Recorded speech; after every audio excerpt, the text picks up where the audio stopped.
Magical goofiness.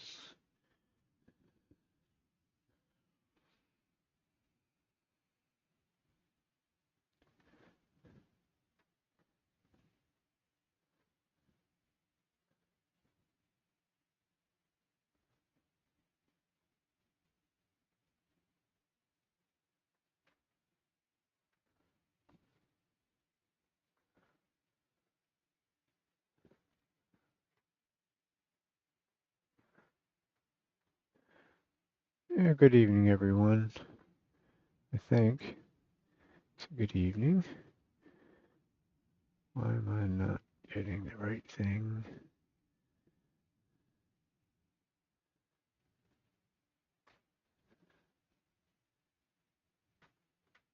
Shows we're live, but we don't have anything.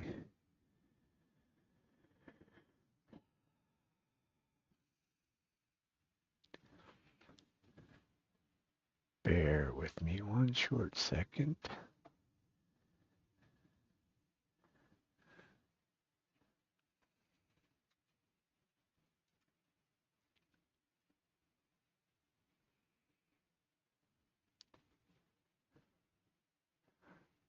We're squared away. There we go, I think.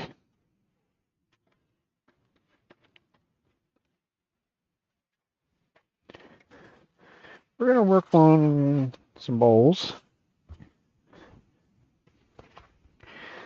First, I got to put a little 3408 on this piece here. This is the lid to the purple vessel.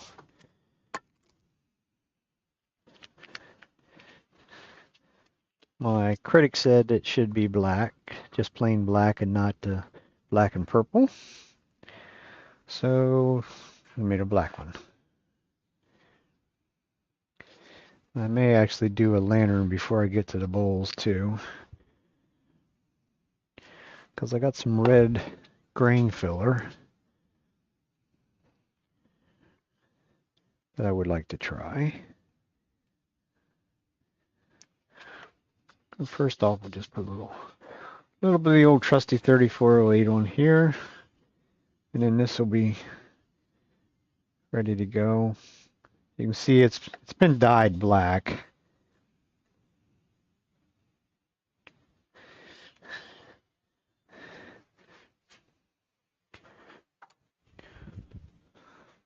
So we'll just do that quick like.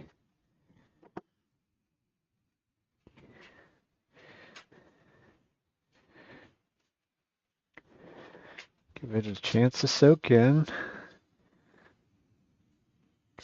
And then we'll wipe off the excess.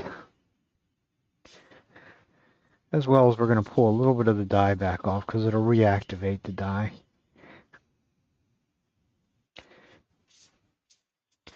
Which is okay. Not going to hurt anything.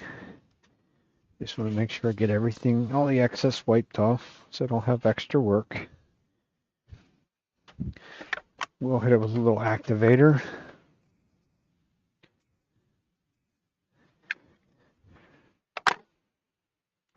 And then we can set this off to the side. It's held in with a recess on the bottom. And then we'll see what this is going to look like. That'll probably look all right. It's actually a little hints of purple in there because I actually dyed it purple first. I think my wife's expertise, I guess you'd say, is probably spot on right there. I get this dang glow off.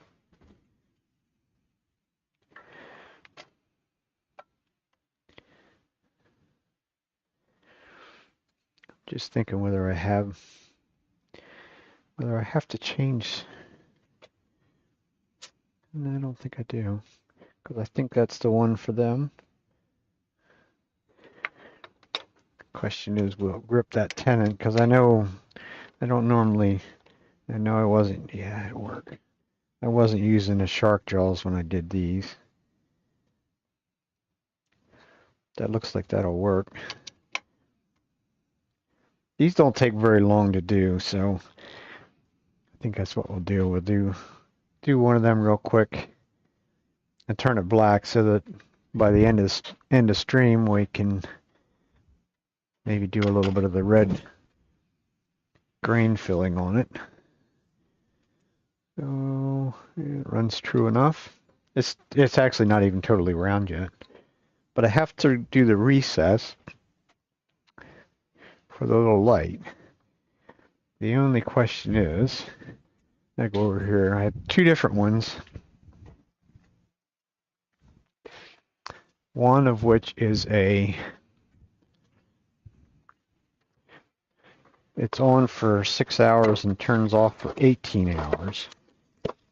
Don't remember.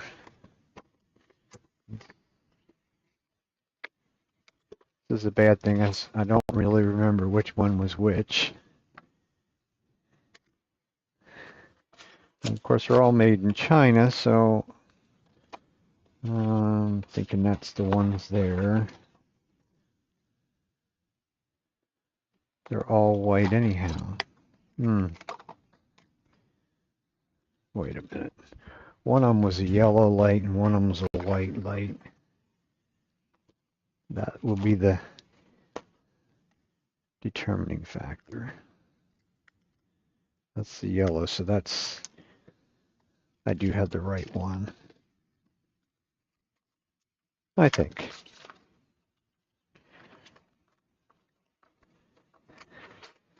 So we'll proceed on.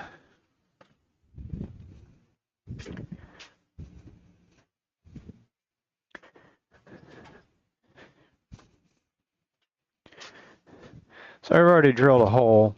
Hole's like 1 3/8 inches, something like that, but I gotta expand the hole out because it's not big enough for that, what I need it to do. The 1/2 inch or 5/8. I think that's 5/8 too. Yep. So my way of expanding that hole is I have a scraper. Basically, it's a traditional scraper that I use. With a little bit of a twist, it is ground on the side. So it will do a really nice recess because that side has been relieved, even though that side is not necessarily real sharp. But we need to be a little bit above center so that it will cut above center, and the bottom of this one's relieved. If it wasn't relieved, it would actually, the bottom would hit down in there. But this one really won't do that. Then we'll get our face shield. It needs a little cleaning, as usual.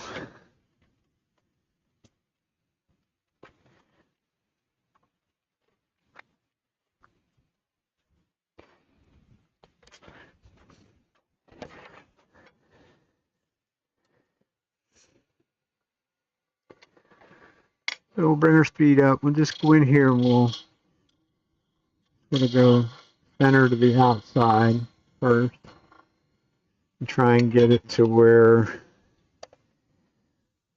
we can get this to go in. And that's more than what we need. That's okay. It can be a little sloppy out there. So now we'll just win and expand that out.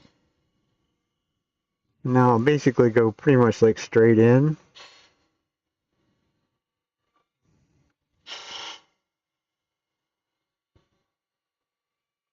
And we'll get fairly close to these holes up there.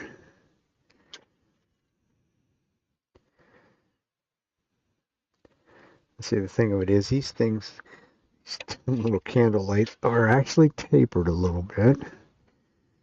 Kind of makes it a little bit of a pain.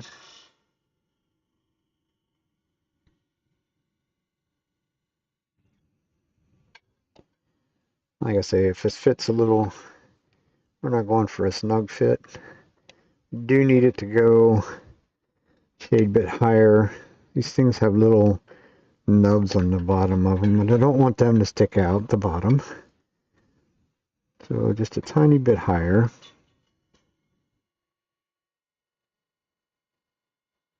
And that should be good.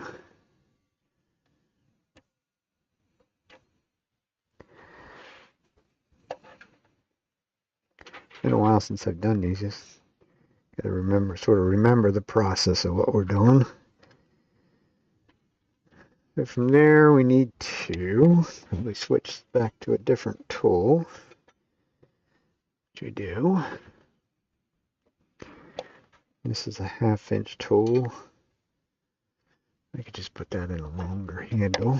We do have a long 1/2" handle.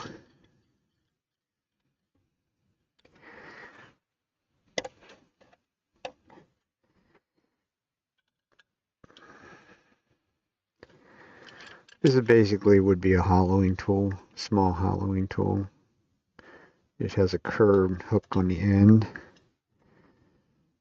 This one actually is ground as a negative rake rather than traditional.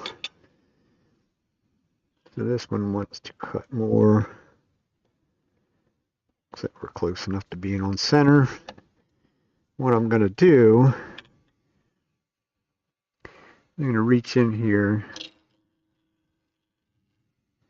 And drilling the hole process doesn't leave me really a round section in there.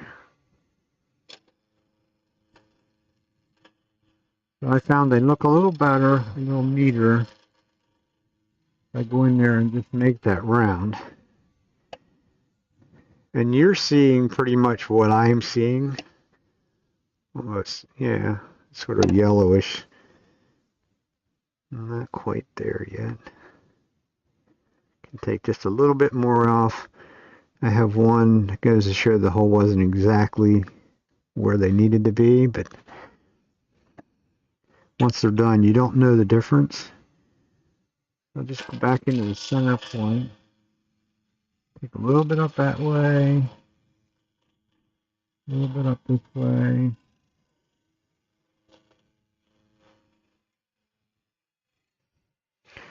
I can even go the whole way up into the top. Clean that up a little bit along here.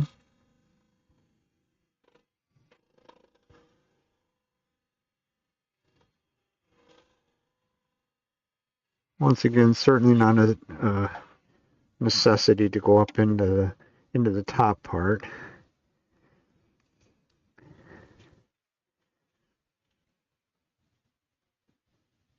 Looks like we've hit them all. Close enough, good enough. Now you put that in a long handle. I don't have a place to put it. It's too long for the rack. So now, we'll bring up our live center.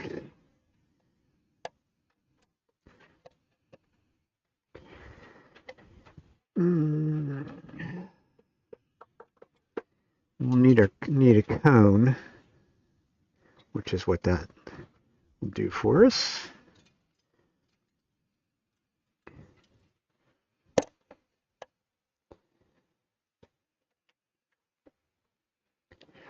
These have been sitting here for quite some time.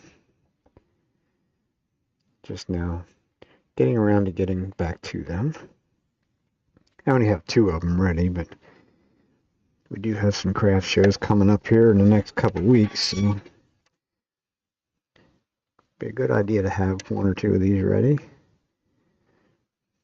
Just a little bit of pressure, just to keep it from wanting to wander around out here. So now we'll take it and we'll make it round. First order of business.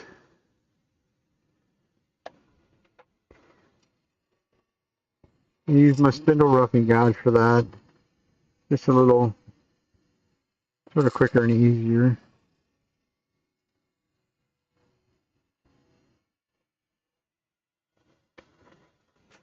because it wasn't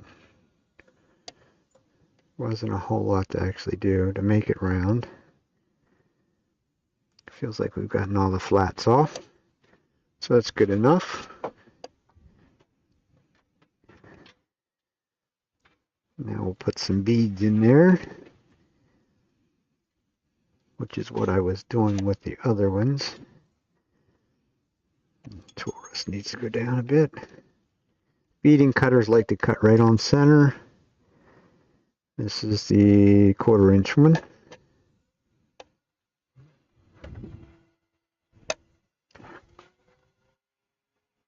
Plenty of speed with them. They are just a little scraper. So I'll mark all 3. And then we'll go back and cut them. And it's just a matter of wiggling it back and forth. What I should have, tiny little pencil line, kind of like dead center. It's sort of hard to see when you're at a perfect bead otherwise. So when the pencil line disappears, it's a perfect bead. This makes it a little bit easier, because they're not really a wood removing kind of a tool. They're just basically made to make a bead. Now, if we're going to be scientific, we need some sort of measurement from there, center of the hole, about 1/4, pencil, 1/4 there.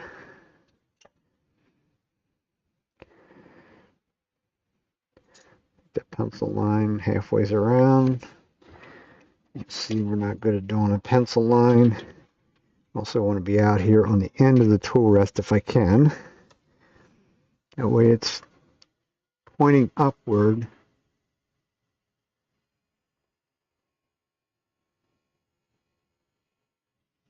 And we didn't put a line in the middle.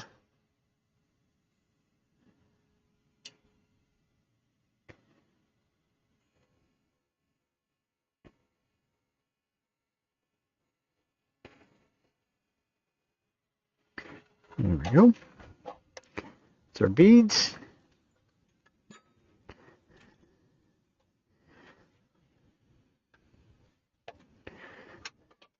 And we'll come back to the middle of this. Raise our tool rest up considerably, because from here we'll go to the skew. Hopefully it's sharp. And just touch it up to make sure. So I changed that back to just the standard lighting. And it looks like my piece of wood is yellow. What happens if we come in closer? Might make it worse.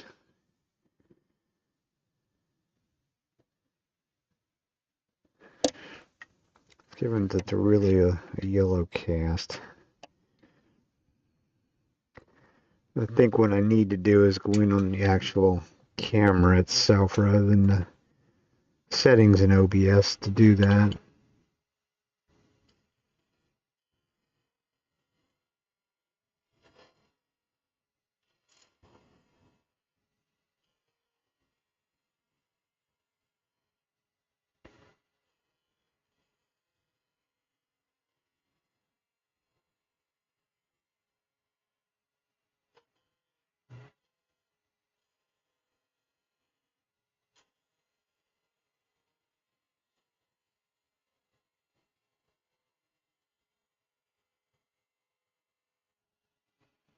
So that'll allow me to get right down into the corner where the bead is at.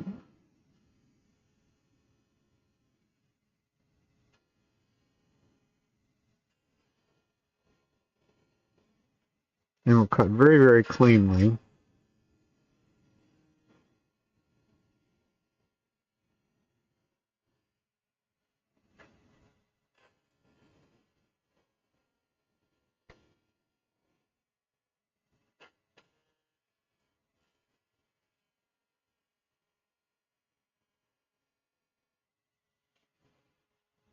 like such.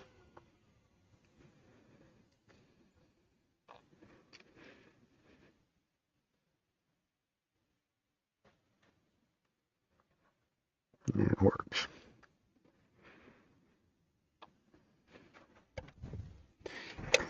The beads are pretty much cut clean, but they don't really require much, if any, sanding.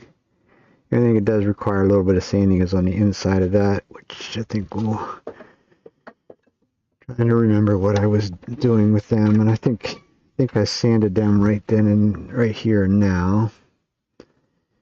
But we don't need... Certainly don't need really coarse sandpaper, but we do need sandpaper that's flexible, which is a cloth back sandpaper.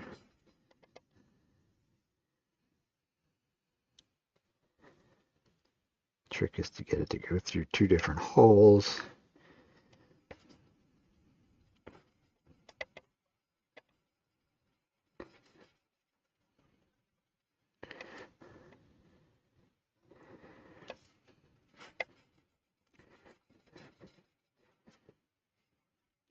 Just to knock off the razor blade edge where I've cut in there.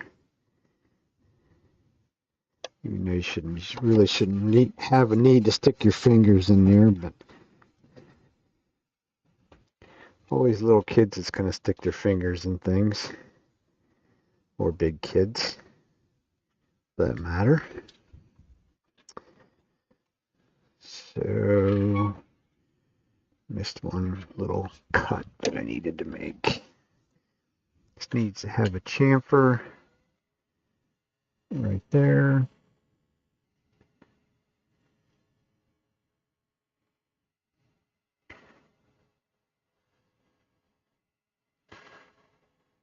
Down into a nice little groove.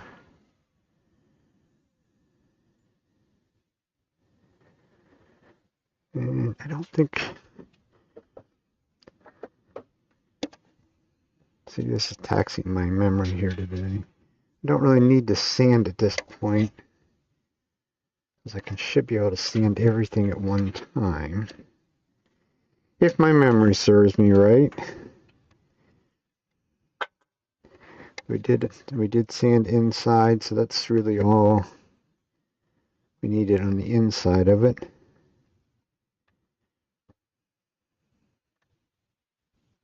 Although, I think I used a little bit of sandpaper on the inside.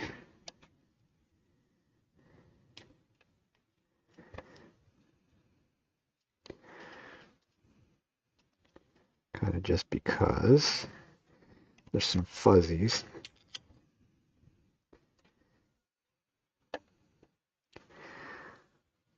Bit of sandpaper on a piece of dowel with a slot cut in it, which is really the only safe way to reach in there to sand them little fuzzies off. It's really all it is. Nothing spectacular.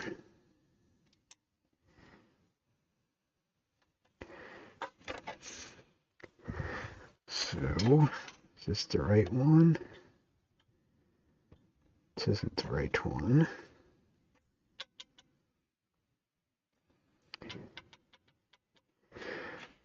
I might be gonna make it be the right one.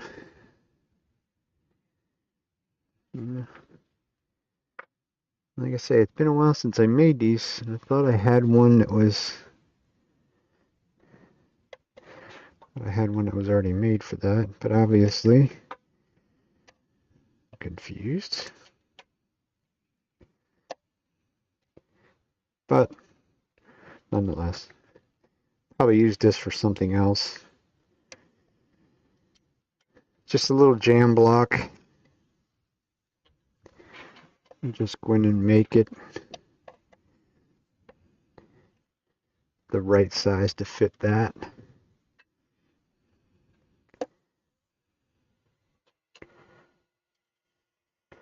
make a taper out here.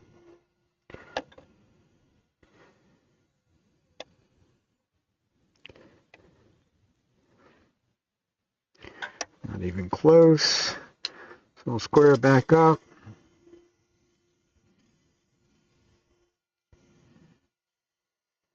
Taper it again.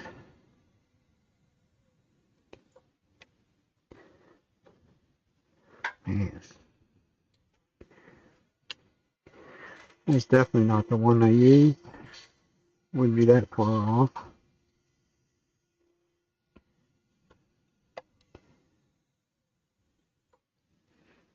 Although, now, and you get carried away. It doesn't have to fit perfectly tight. I don't want to have to force it on. There we go. That's tight enough. Because I'm going to bring a tailstock back up so I have a center point.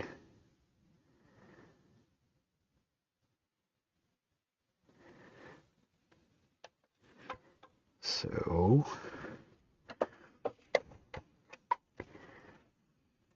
let's get rid of a little material back here though.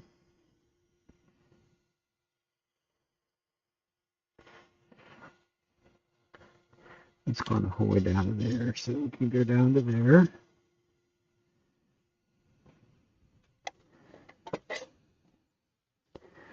That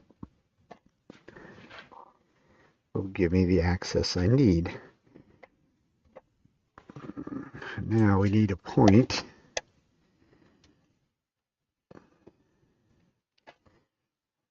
Because this doesn't really have a sharp point on it. I'm going to use a pointed one so that I can go right directly into that center point. So we used a metal 60-degree cone on there. We'll go into our center point, and basically right now, I mean, we're actually turning directly between centers. So we'll just put a little bit of pressure on it. If I got too carried away, it would slip. As you'll probably see, because I'll probably get too carried away, but we'll see. So everything should run true back here. Not necessarily out there because we didn't necessarily true the whole thing up.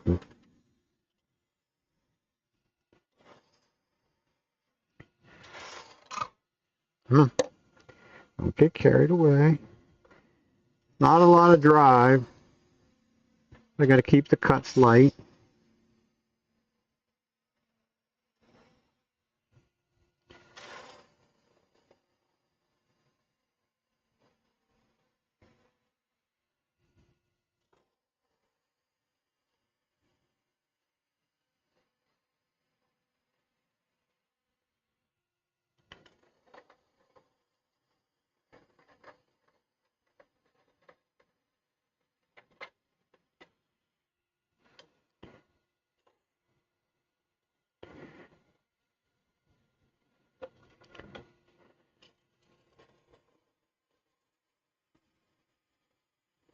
Tailstock was thinking about backing itself up a little bit. It presses a shade high.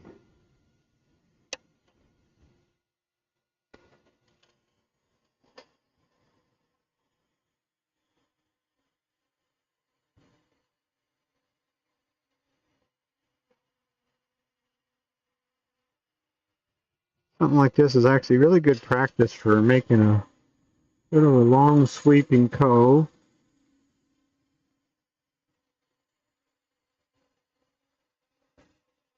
You just don't want to keep making that tip up there too small. We're not quite there yet because I'll make that into a ball.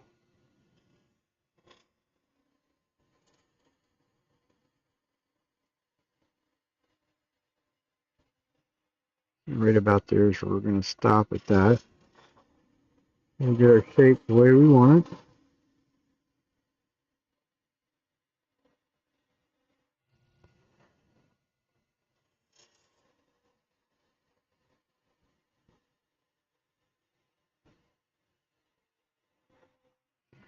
This certainly could be done with a spindle gouge rather than a bowl gouge.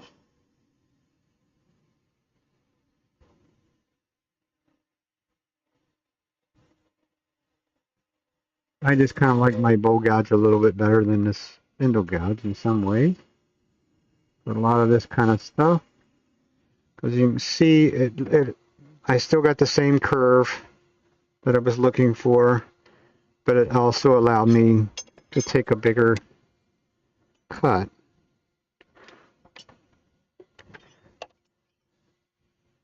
So it becomes a little bit less time involved in it.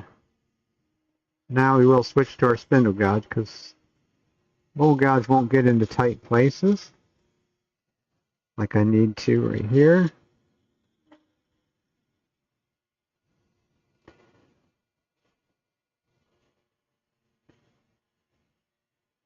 And just make this smaller.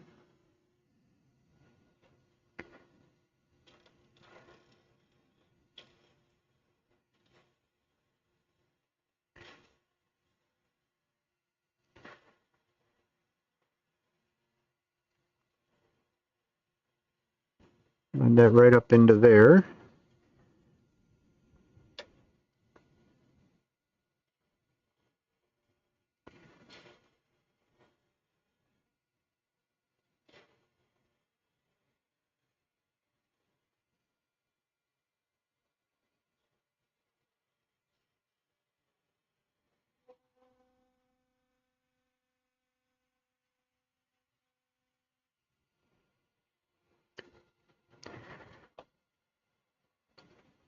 It's still tight, so we're good there.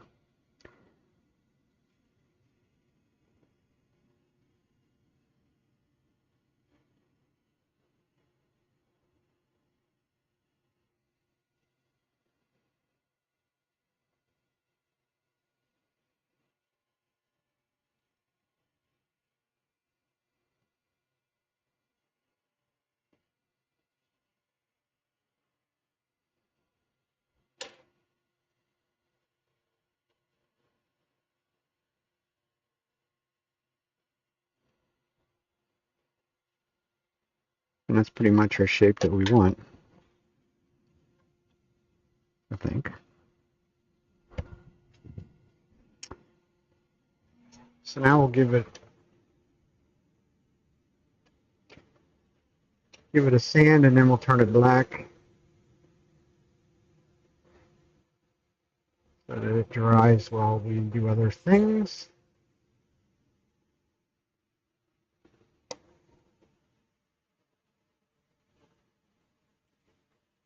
Slow our speed down considerably.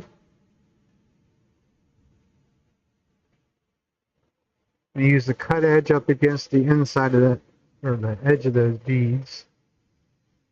Light pressure. I'm not trying to stick my fingers in the holes. And we cut everything clean enough that we should be able to easily start with 220, which is what I started with. Get rid of any of the tool marks.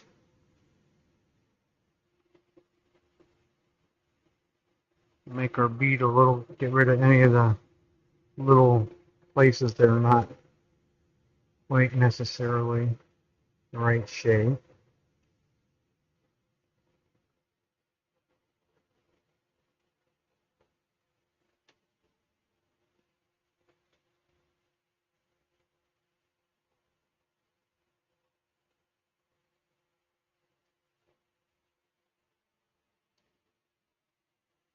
And we'll just go right through the grits. Like I say, I started with 220.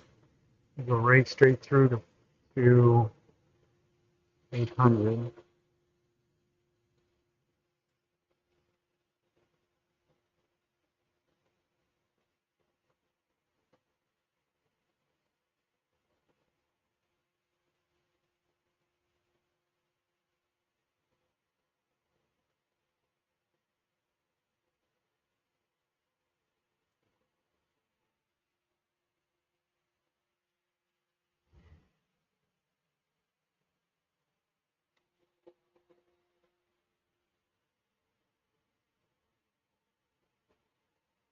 Using a paper towel to clean off the excess dirt. More importantly, any grit that might be left behind. So now we're up to 400. At 400, I'm going to touch the top of these beads a little bit. And even slide down inside that groove. Just a little bit. Like I say, this is ash, so that beading cutter does a very good job with the ash.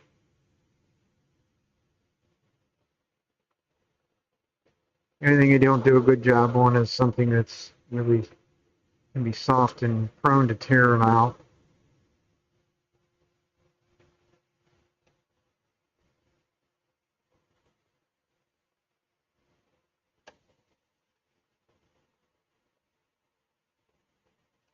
I'm running my paper towel up a dust collector.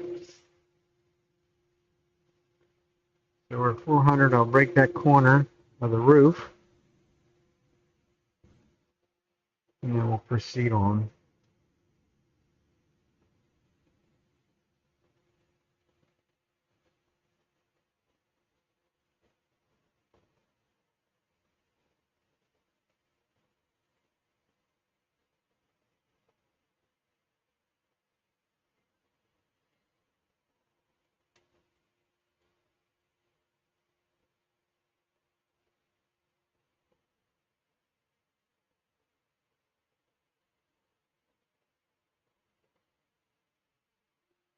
One more grit and we're done.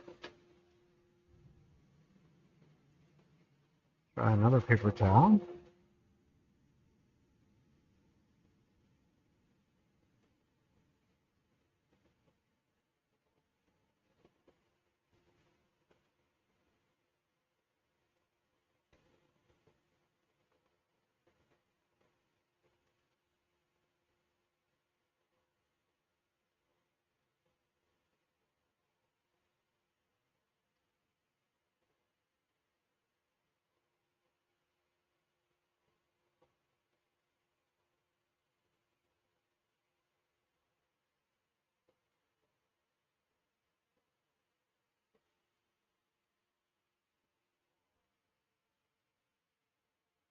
And then we have to sand all these. And that's too fine. Go back to 400.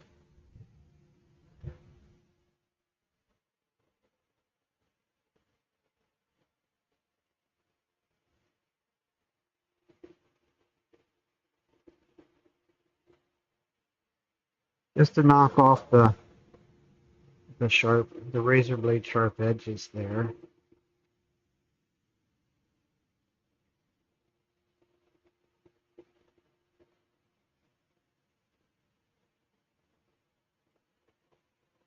That's it. I don't really even, I had been sanding the inside and down, but I don't see any big marks in there, so I'm not going to worry with them. I do have to get rid of that little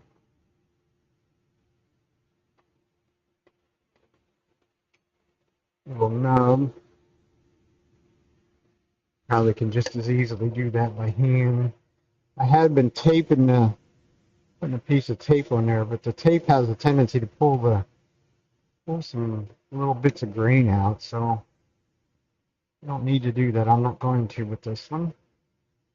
Tiny bit of hand sanding at the top, leaving that tiny little hole in there. Because it will get a little screw eye in there when it's all done.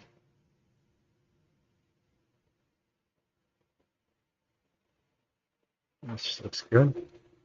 It all is going to turn black, so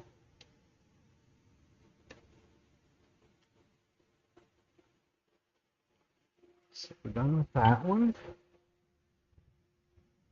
Now, question will be, this is probably where I'm going to get screwed, and that's not going to work. That I know is that's the one I was using to finish it with.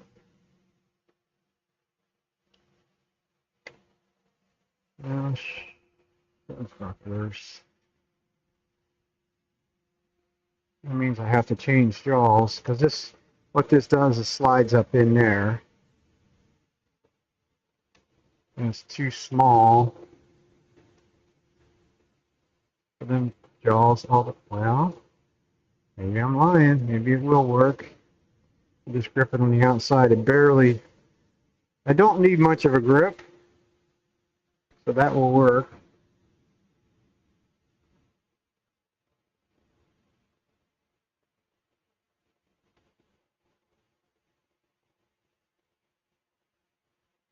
I think. We're going to find out. I don't want to color that particular cone center though. I'll just use the El Cheapo one. Because I still need a little bit of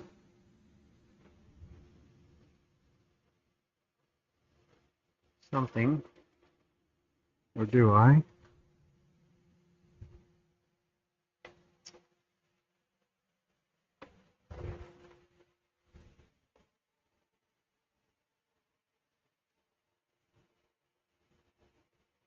Maybe just a simple piece of painter's tape on there.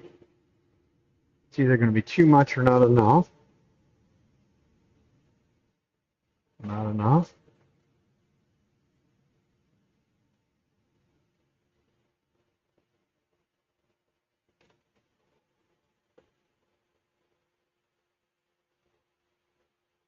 This is all because I'm being too lazy not to change the, that'll work.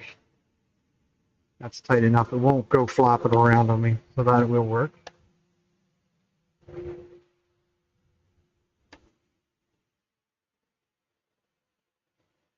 So we want to wipe it off. Good. I'm trying to get the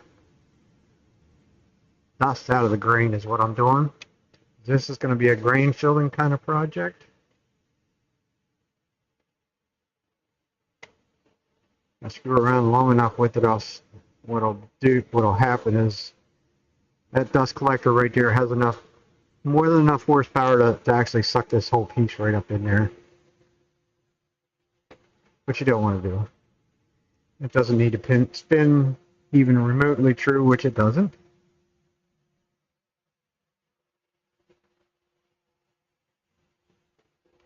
So we need our black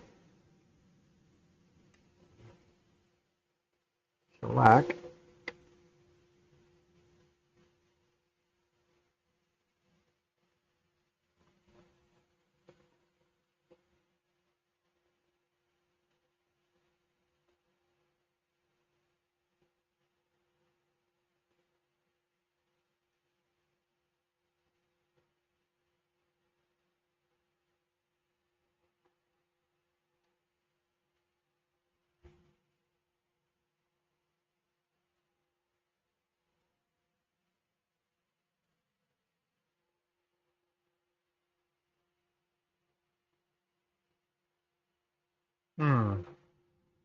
I thought that was cleaner in there, but I think that's actually the shellac.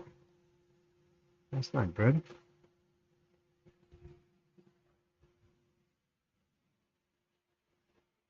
So we'll spin it nice and slow. Remember, towel.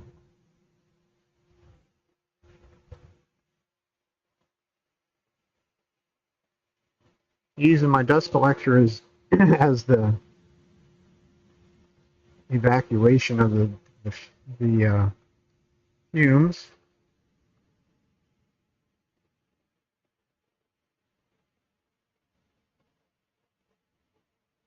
So we'll go over it nice and light first, so it has a chance to dry. And that is not the shellac. That was the cleaner,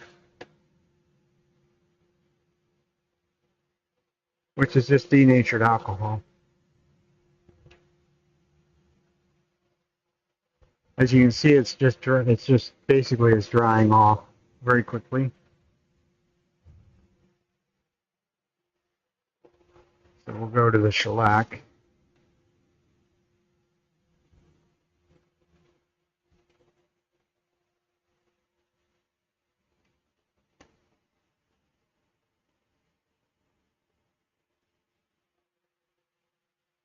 then, as usual, we're going to end up with black fingers.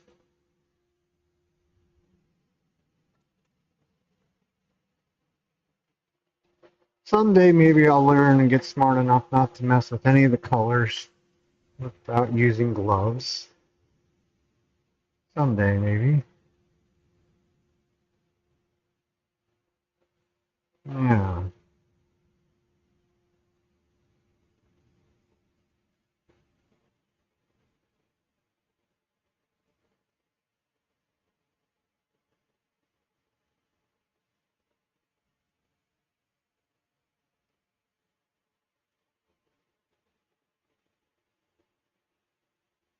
Just trying to get a nice even coat. I don't want it to run. Hardest part is actually to get down into those little holes, which is where I probably really should have started.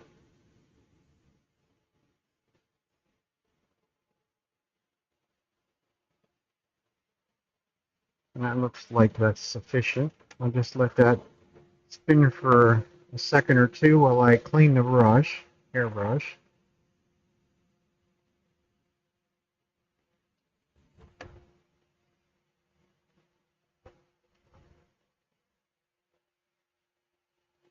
It just gets cleaned with alcohol.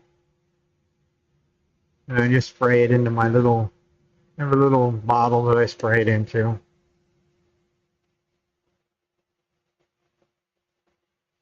Every once in a while, then you end up having to take it apart and really clean it. But for the most part, this is most of the time what it gets done with.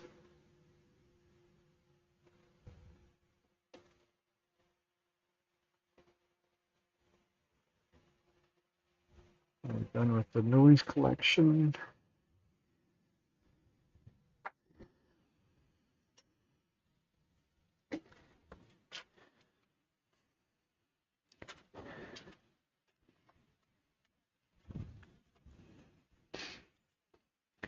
Of course, now the extra challenging part is to get it off of here.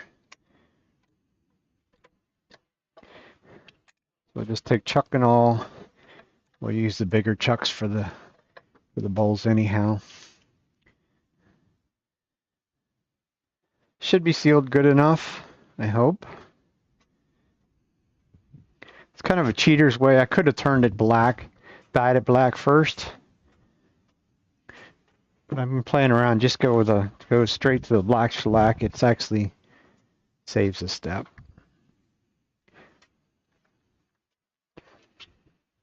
Otherwise, I would dye it black and then go from there. Yeah, I think I need that one.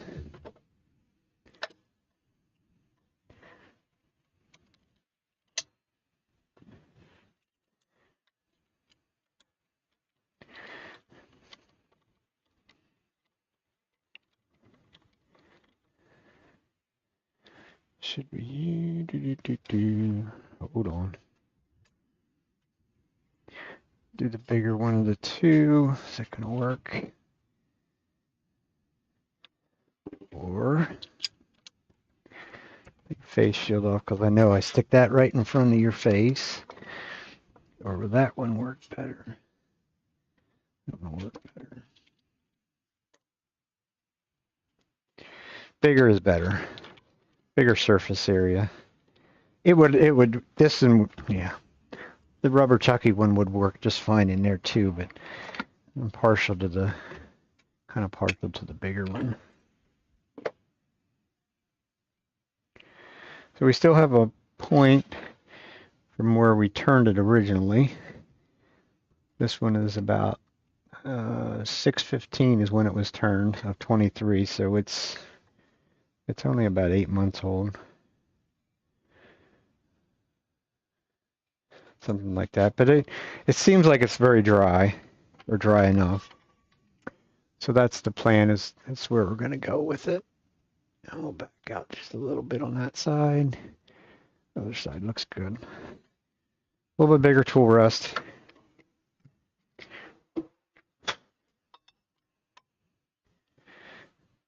Does have a couple little grain cracks there in the sapwood, both sides. So we'll see what that looks like once we take some material off. This will be anything but round,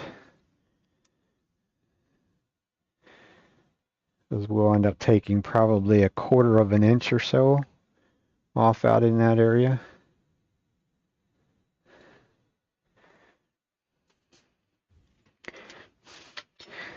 We'll see whether our bowl gouge has enough left on it. Not, we'll end up going and sharpening right away. I didn't use this one much today, but we shall see. The object now is to get it back into round. So we certainly won't be able to get a ton of speed out of it, because it is, by the ghost image that I see from my angle, I would say it's at least 1/4 of an inch.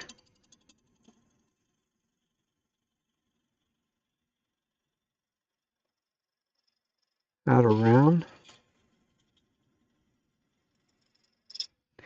That's why we leave them about an inch or so thick. See, it's trying to get round there. It's nowhere close. We're taking a solid 1/4 there and we're still not round. But at least it gave us a starting point.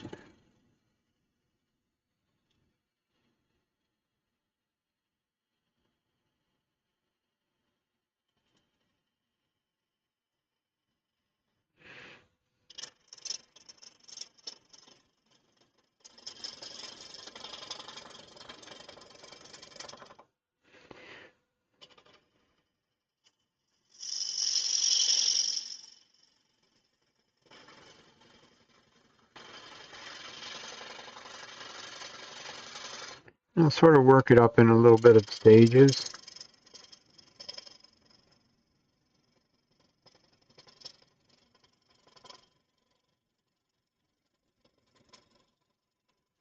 I have to go slow because its lathe speed is very slow, especially for something that's an interrupted cut. So this is pretty much where tool control comes into play. Me floating the bevel behind the cut rather than pushing into it. It's still not quite round. There's a crack. Crack may end up, well, there's more of them. Not surprising because it's sapwood. Sapwood loves to crack. What I'm gonna do is get everything back into close to being true, and then we'll go back and make another couple little cuts to try and straighten the rest of it out.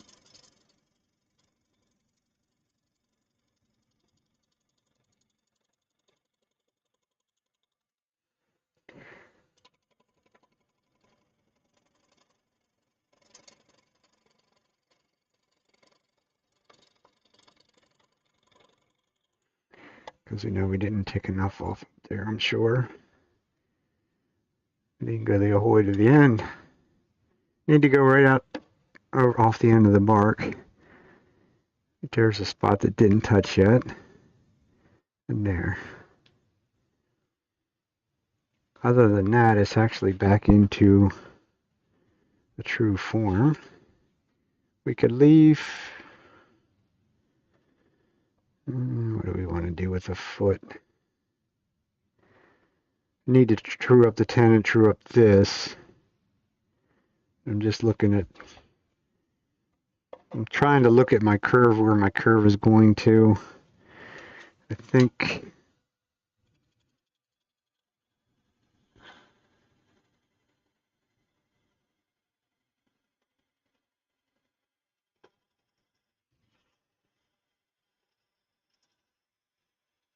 I just feel they look a little bit better when they're tucked in. A little bit more down here.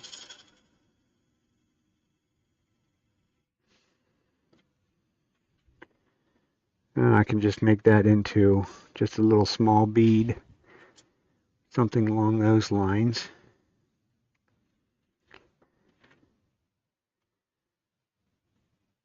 Because like I say, we have plenty of material to mess with there. Although right there, I probably don't have as much as I think I do there. Because I generally make the inside, the bottom inside right there, a little bit thinner than the rest. But then again, in that same token, that area down in there doesn't move as much as the rest. As you can see, the unsupported bevel or unbevel supported cut just doesn't cut cleanly.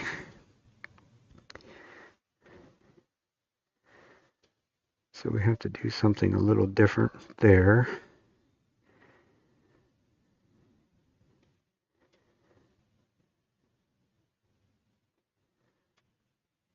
But other than that, we do need to go up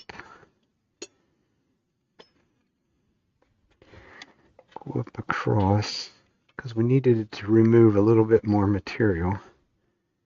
Cracks I'm not going to worry with. I will fill them.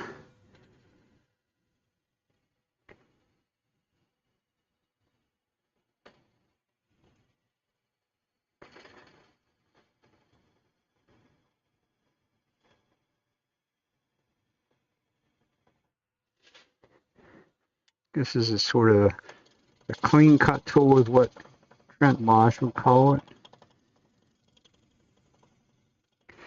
So it feels like there's an area that's not true yet.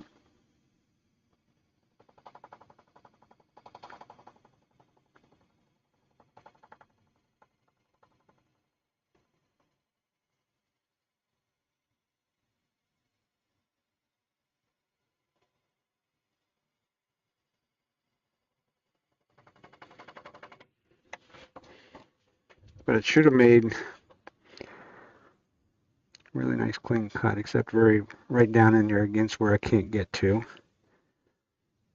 I'm leaving ripples because I'm not that good with it, but we might switch over to the scraper and see whether we can get it cleaner yet. It looks like we're gonna catch that last little bit that's not round.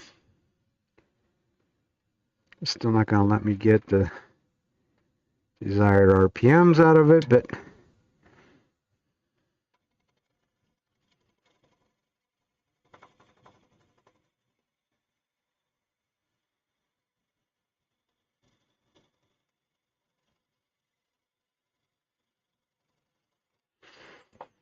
I don't trust that one when I get up there either. The interrupted cut is not necessarily the friend of that, I don't think. I'll just go back to it. This is a 40-degree gouge.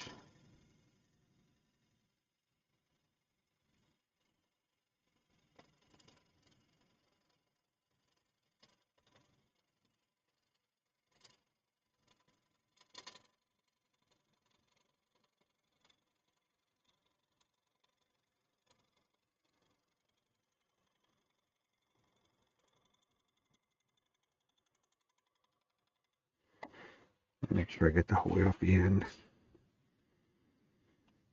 Didn't leave no rubbles. That's good. Certainly not a perfectly smooth surface.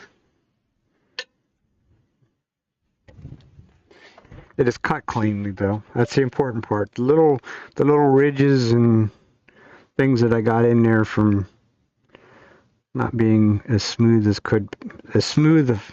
what I could be will come out sanding wise very easily. And I can switch to the big scraper. See whether this will allow me to scrape it. It should. If it does, it'll save me a bunch of time on the sanding, which is always what I'm after.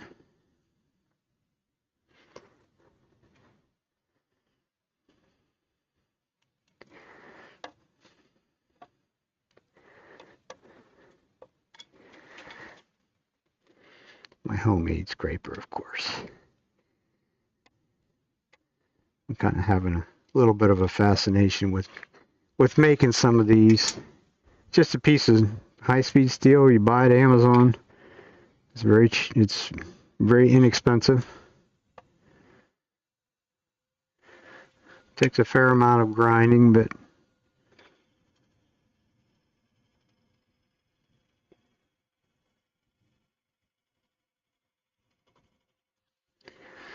let's see what it's doing. Almost perfect. It's not shiny because it's not, the bevel's not riding behind it, but I can improve that even. I put it up on its edge.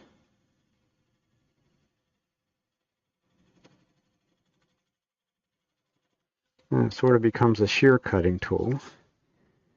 That generally leaves a even better surface yet, which it did. So we just have to get rid of some more of the ridges.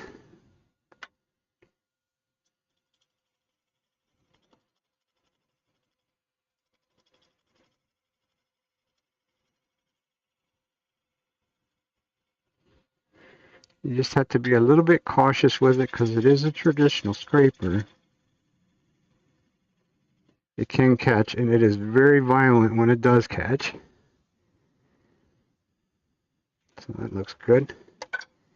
It just has to be pitched down at a little negative, basically a downward angle.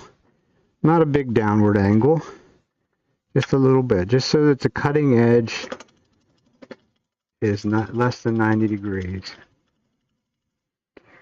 It's not really liking that out there very well. That's where you probably should say, just leave it alone. Extra couple seconds sanding and we'll be good.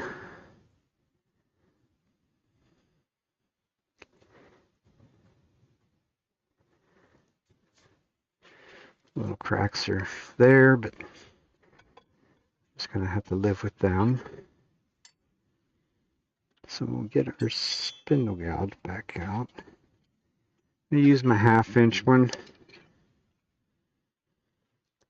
And we'll create a bead down here on this foot, clean up the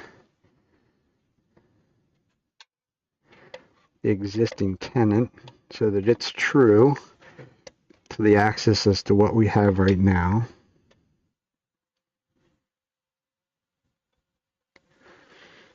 So, try to squeak a little bit extra. So if I go in, raise, drop the handle, and it will create a bead, sort of a bead. And a little bit of sanding will take care of the rest.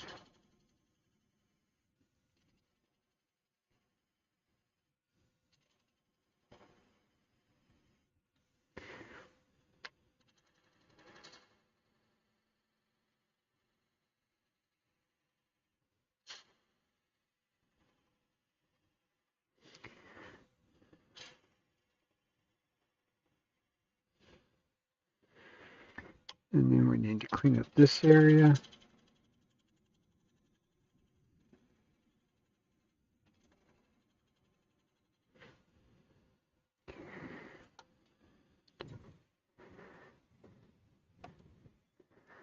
Little fuzzies on it, but that's will be expected. I can also, as I sneak into that corner, can also bring the handle around and basically a little bit of scraping action, like a shear scrape back out away from that.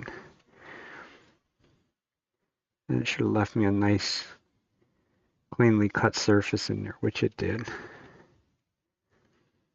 We certainly don't need that big hunkin' tenon that we got there.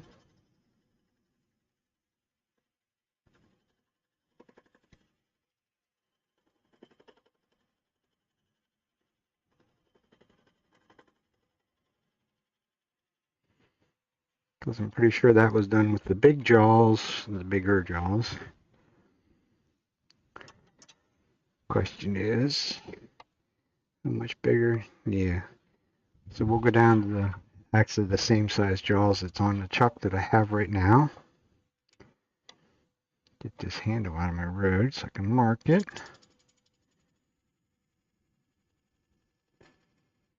So we'll just remove that material right there. Basically, we'll form a new tenant, much smaller than the old one, but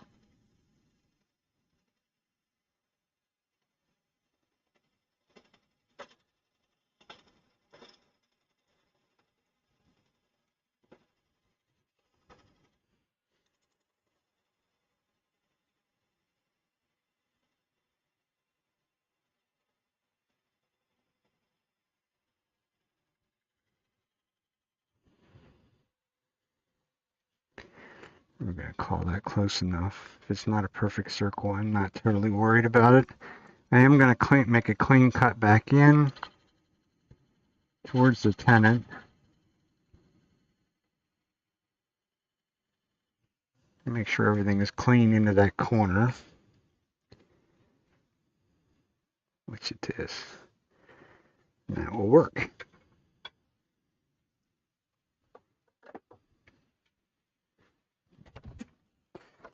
So now, go back to our favorite job of the evening is sand, because there would be no point flipping it around and hollowing out the inside. We might as well give this a quick sand on the outside. Use up the rest of this Miracle sandpaper. Dust collection on.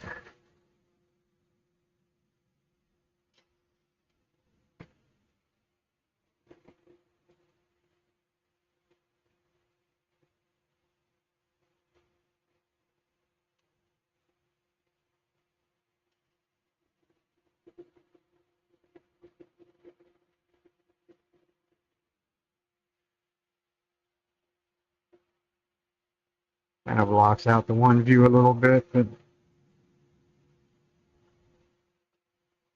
shouldn't be too bad. We'll start up here with these high points. And I'm trying to hold the sander flat. This sandpaper might actually be done, or doesn't seem like it's cutting very well. And it's not. So we'll just get fresh sandpaper. Or we'll go back to what I normally use, put it that way. This should all be pretty fresh. Or not? Nope.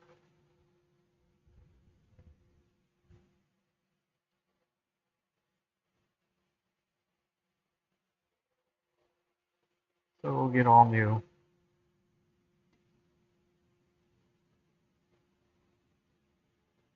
Sandpaper is just like the tools. I don't work with something that's dull.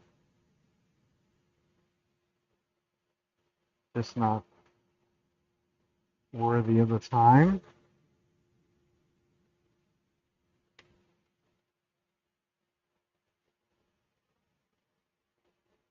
Just try not to knock them all on the floor. I'm gonna need one of them, but somehow or another these are not in order.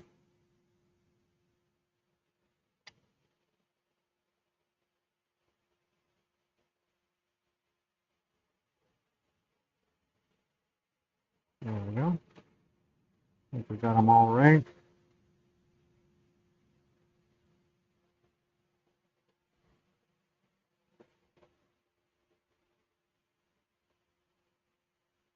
So 120, 150, 220, 320, 400, 600, 800. That should work.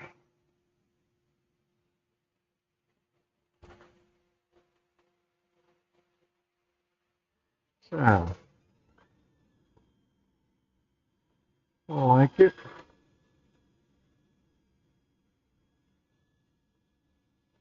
I usually go right around this edge. Actually, it looks like I could have cut a little bit more off of there. I can blend it in with sanding. There's a tiny little place where the bark was still below the surface of the wood right there, but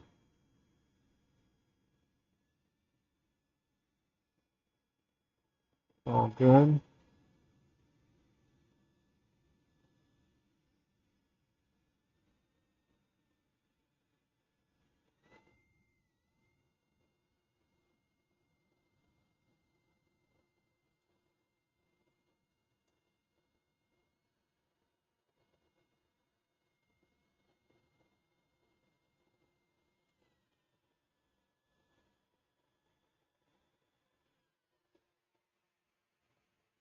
So that's our outside edge ready to go. So now we'll spin it in reverse as my dust collection hood cell.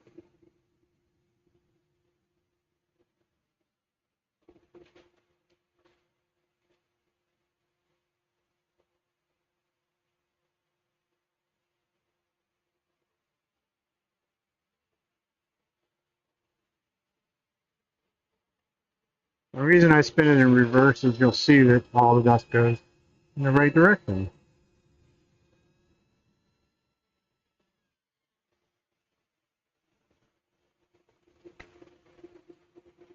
Since you don't want to cooperate that way, we'll go this way.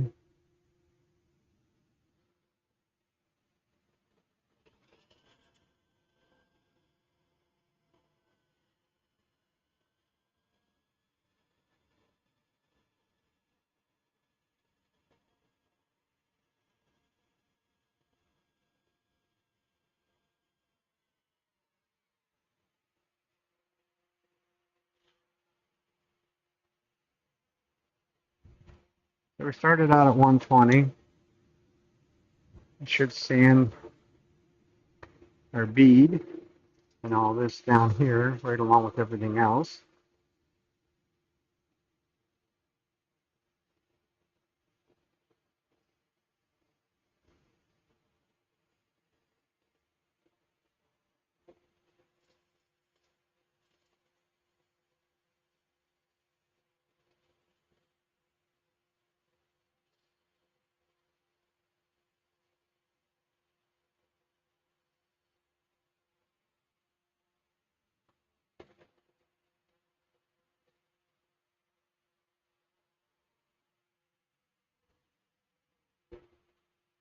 Actually didn't get it cut as clean as I thought I did in there.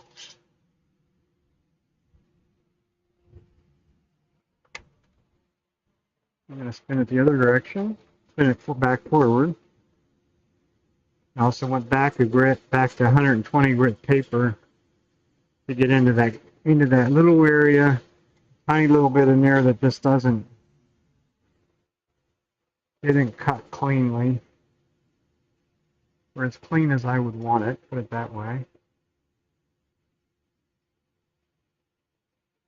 So we go back one grit.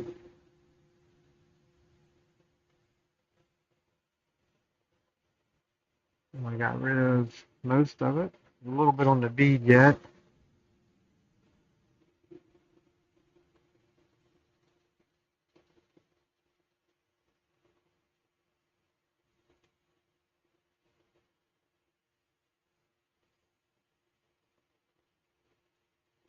Of course, this grit is the longest grit that I'll sand with. The rest of them is just, once I get everything the way it's supposed to be, nothing picked up grain or anything like that, then I can basically cruise through them.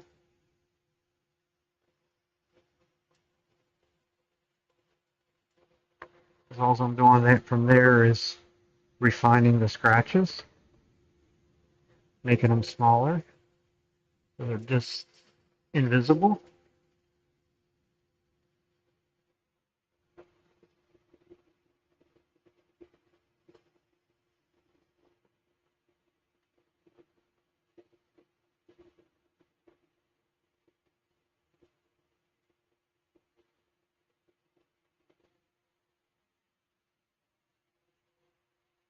And that bead down in there is probably one of the hardest places to actually get sanded well.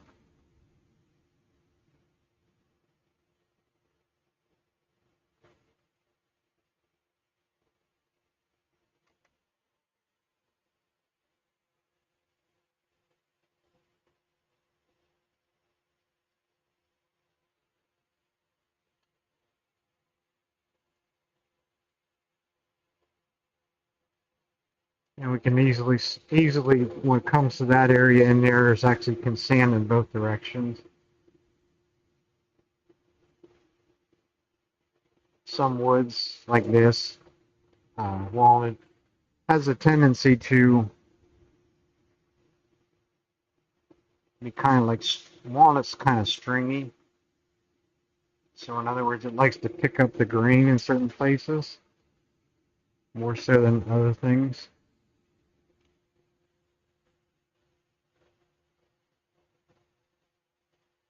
A little bit right there on that edge.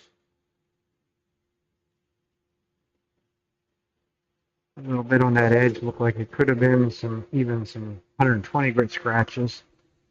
They certainly don't want that.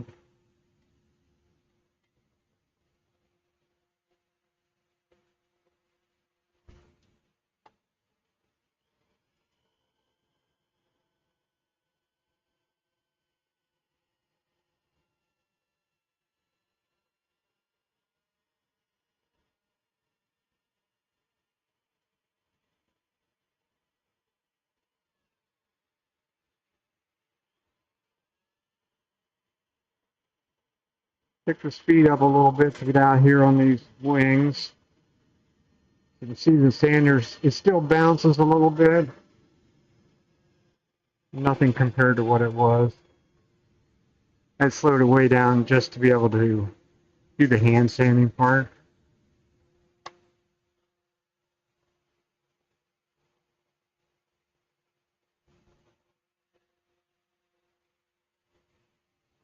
What we might as well pick the next one. Now that's 220. Don't need to sand the inside of there yet.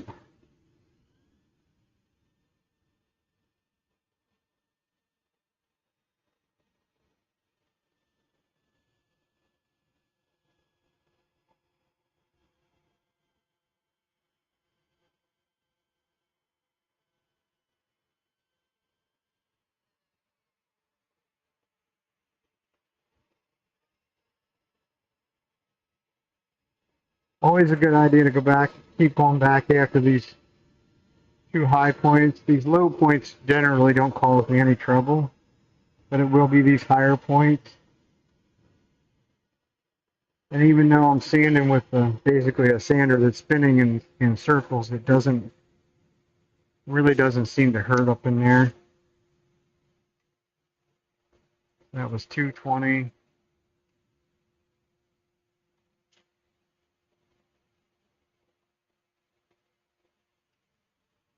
Go to 320.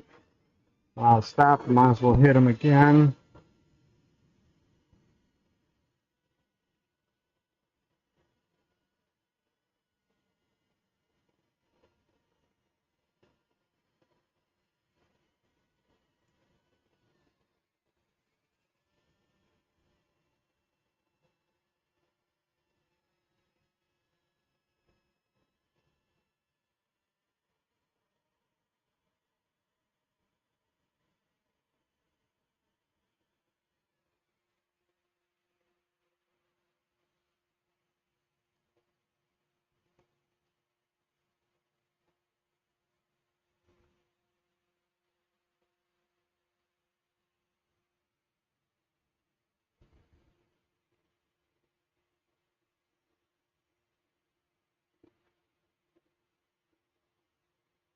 Slow the speed back down. Hand sandpaper has a tendency to heat up quickly. I mean, so can the pads. We want to get down in those little grooves.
That's right through 800.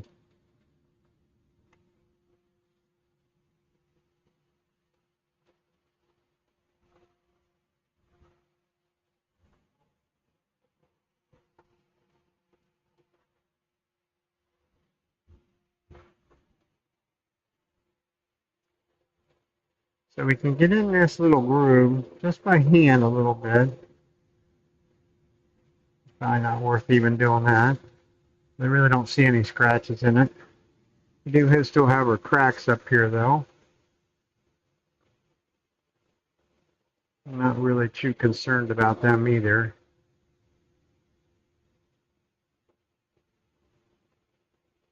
They don't go the whole way through. I think what we'll do is we'll put our 3408 on there. Use a paper towel to clean it off a little bit first.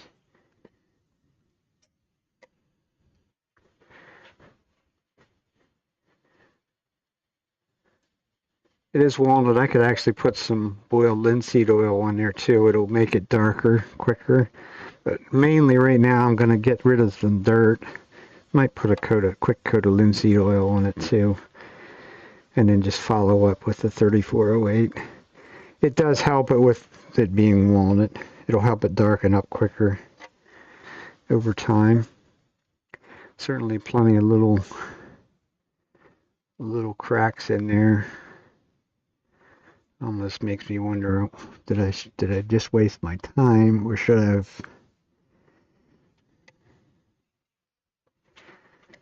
I have taken more off? Because I didn't see any evidence on the inside that there was cracks. Really didn't see these. But I think that's neither here nor there. We'll put a coat of 3408 on, and then I'll follow up on them cracks. A little bit of 3460. And now inevitably they'll cause me some work because of the 3408. Those right there are just like little hairlines. These here could actually be filled.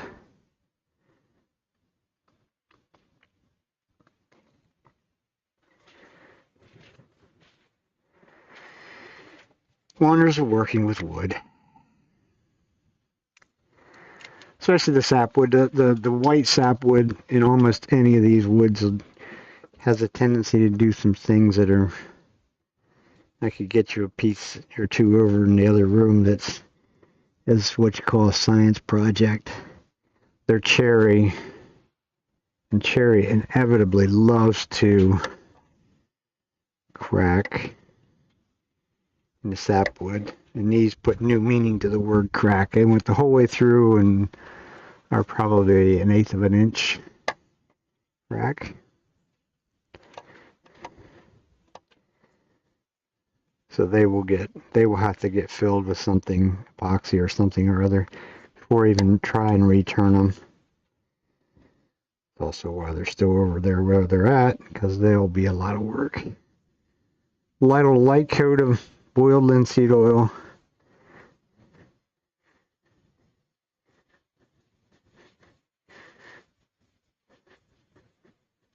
This sort of helps clog up the pores a little bit. Not that I really need them clogged up, but it helps it with the color in the walnut. It's probably one of the only ones that I do it with.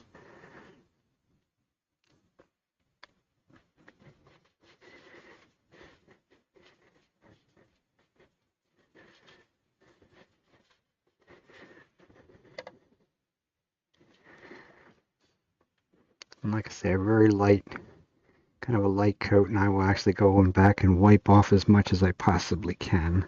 This stuff really soaks in. It soaks in very quickly too.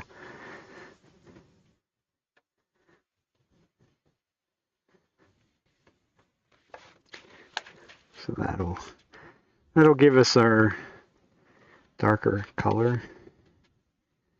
So that's one of the few things that some people have to say about using the the 3408. The super glue finish that I'm going to use on this, they're like, well, I like the oils because it changes the color of the wood. And I'm like, well, that's because you're adding color to the wood. You don't quite grasp that concept that there's none of these oils that are clear. So you've introduced a little bit of color to it. Like that linseed oil is sort of a goldish color, goldish brown color or whatever. So it makes a little difference. So now we'll put the 3408 over on top of that.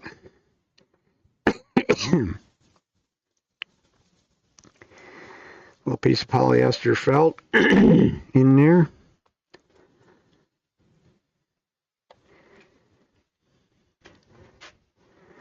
Use our pad, soak her down. Start on the end grain. End grain will soak in more than anywhere else. So that's where we're going to start. Kind of the wonders of the first go around being the linseed oil is it's already has partially filled the pores up. Somewhat. So we'll go over the whole thing. We're looking to saturate it.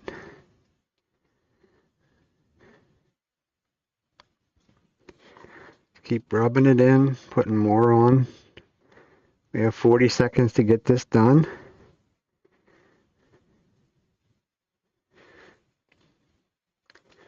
I'm looking for a good wet coat all the way around. See the end grain, even though we put the linseed oil on there, the end grain is still soaking it up, which is what it normally does.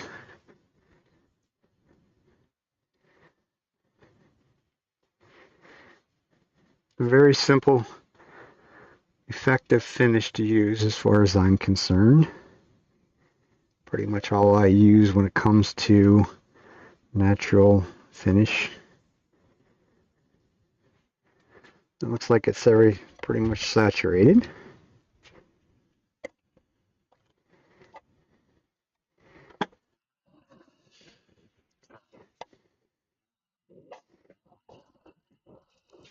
I try. That's it. That's all I can say. I try and do good work. Kind of the way I was raised. You do the best you can. So we're wiping off our excess. Somehow I got glue ran down my fingers. They want to stick together. Because I don't want any of the excess glue sitting on the surface. Because it doesn't know what to do. It will beat up like a well-waxed car.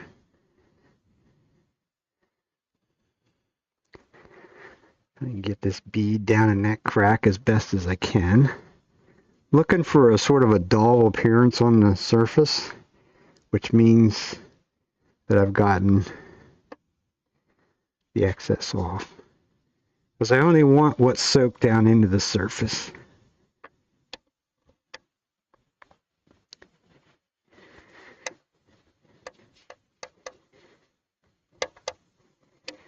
And I believe we got it dried off. Still has a bit of a nice shine to it, except it's whatever's going on with that upper camera, it wants to look yellow instead of white. It is sort of a yellowish color, but not the amount that camera is showing.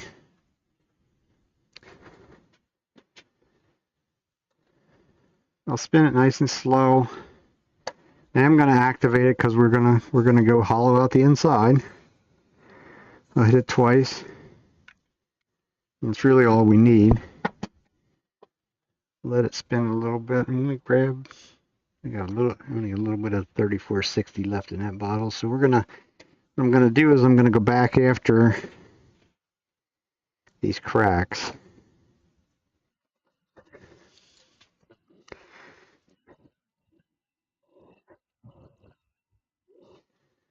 This is black walnut. The dark stuff would be heartwood, and the white stuff is sapwood. This stuff here actually has like some black streaks going up through it. It's kind of different. a lot of this walnut that I got from my wood guy is this way. There's more sapwood than heartwood, which is not really the way I want it, but I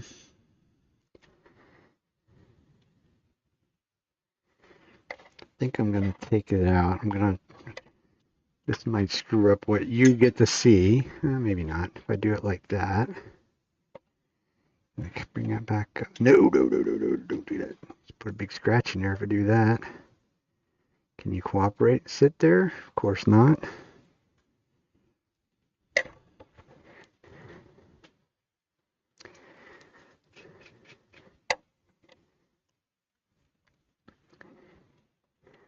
This is actually the next level up in thickness of glue. I'm going to run some down in that crack. It will stick just as well to the 3408. The one that's underneath this is what it will. Any other ones.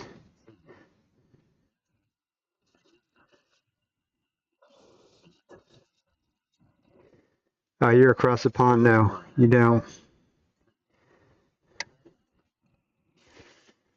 No, this is only sold in the States by a handful of us. Pretty much local or individual little distributors, even.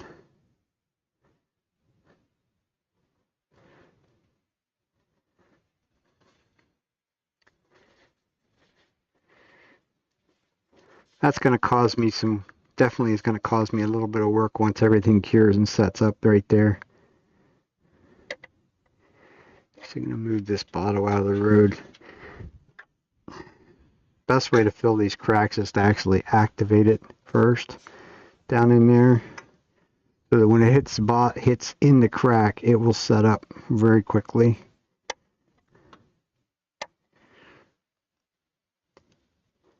Use my gloved finger to even make it go down in that crack. And with the accelerator, it done, as you can see, it's turning colors.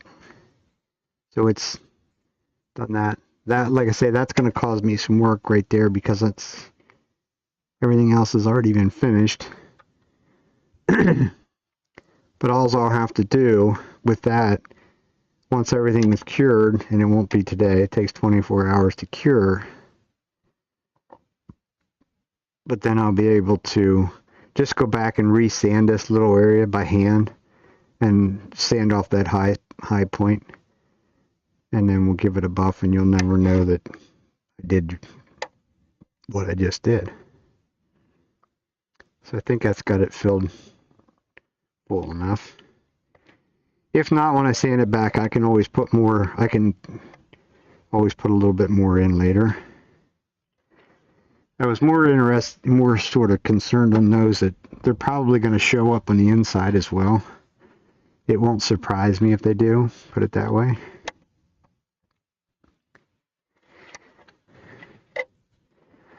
I'll put this couple things away.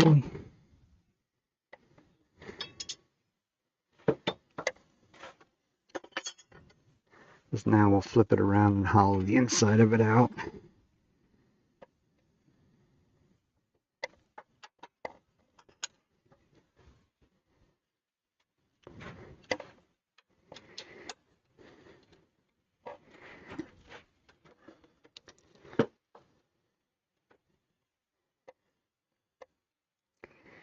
And hopefully that little nub that oh yeah, because the jaws are going to be plenty wide. I'm going to say that little nub could come back to haunt me in there. I didn't fill that side. Shoot. I didn't realize I had cracks on both sides. I just had them on one side. Daggone it.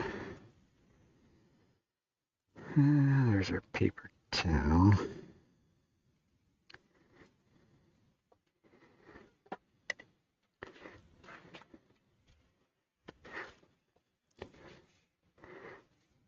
This is the only time I ever use the activator close. And that's more so because I want it to go down in that crack.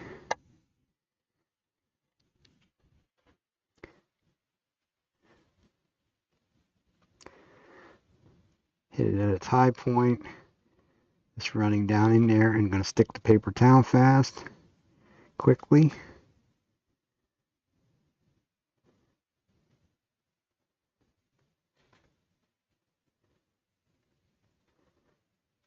The activator will make it set up just like the normal stinky kind of super glues. We'll set it up, make it set very, very quickly.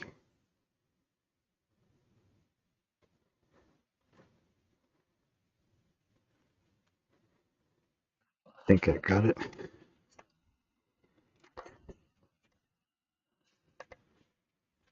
That's actually a super glue.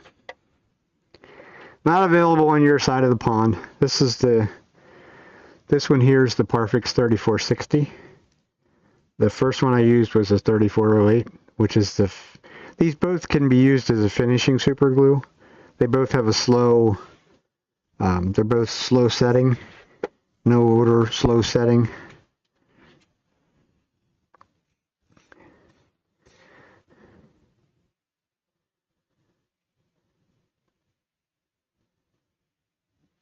So we'll see what it does from there.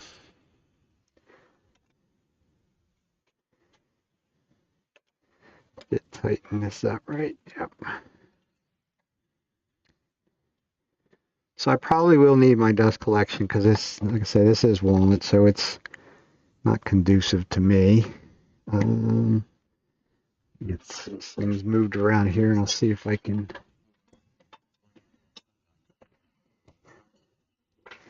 You mean filling the cracks? Yes, that's a worthy trick of filling cracks with any of the super glues. Like I say, it's going to come through this side because right there is a dark spot. So it already came through, started to come through right there.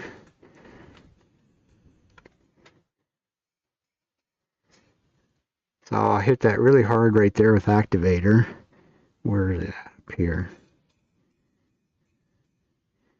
And we'll just make some little cuts in there, and we'll do a lot of stopping on this one, just because I know how this super glue acts. So I don't want super glue flying every which way but loose. And it will.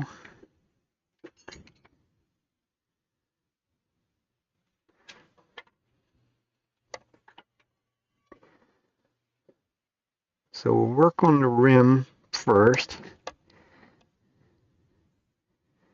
And that's pretty much always I would do with something along this line. We'll try and get as much of this round as quick as we can. So maybe we'll be able to get our speed up where we want it. Right now it's still pretty out of balance. And this one, with all the sapwood, it may never get very well in balance for me.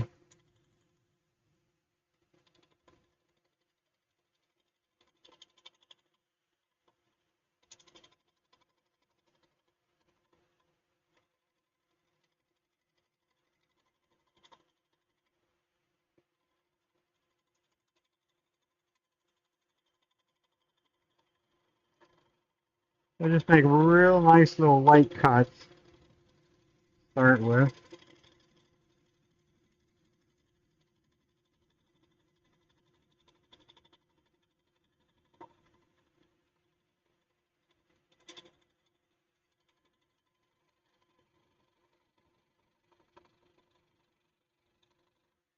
Probably should actually get my other gouge out because this is one that's been around for a while and it's actually a little shorter. So we're still not true on the outside edge. Actually, not even close. Let me switch to the longer.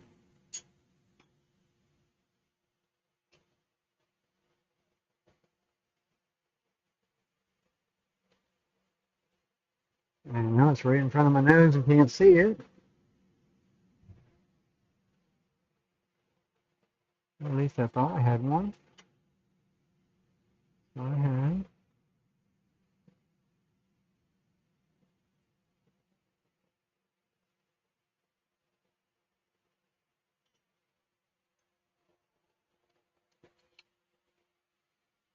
modules. I know there's one in here somewhere. Spindle gouge.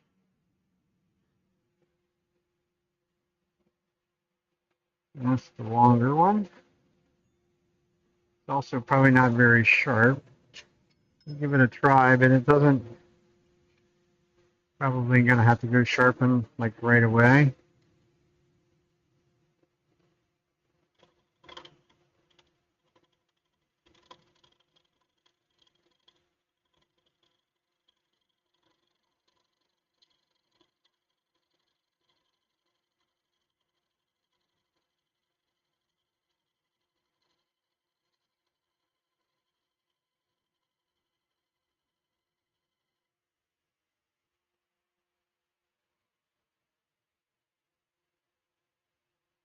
We're still not. We're touched right there.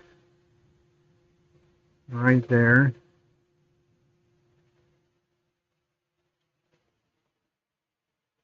We want to remove a whole lot, actually a fairly good amount of material out here anyhow. I'll get down to about 3/8 of an inch thick.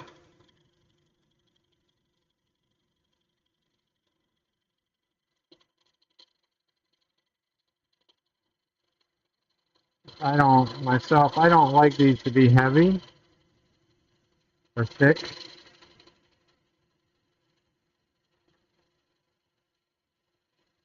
If they're a little thicker, you have a better chance of the bark actually staying on. So there we're cut there. So we've cut the whole way around, but we're still probably 5/8 of an inch thick.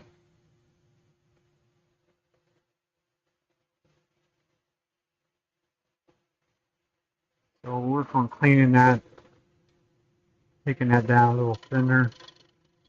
Also not doing a very good job following the outside line.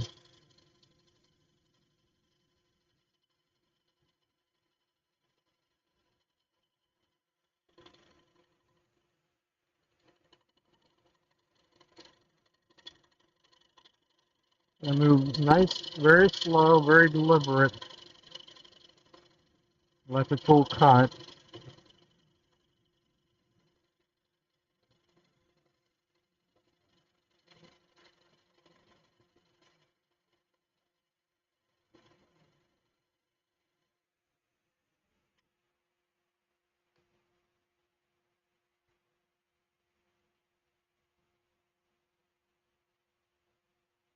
Yeah, wow, yeah. That's all right. I was doing, not to show you that I'm working on a piece that I'm using some of the deep pour epoxy on. You know what, that's probably about a 1/2 inch thick. I think maybe I'll just leave it that thick. And I made the form for it, and I wanted to try and guarantee that if it did leak, that it didn't leak all over my workbench. And there's a product called Tuck Tape. It's a heavy-duty plastic tape. And it's bright red. I looked for that stuff for like 10 minutes. And gave up and used packing tape. And then I wanted my hot glue gun.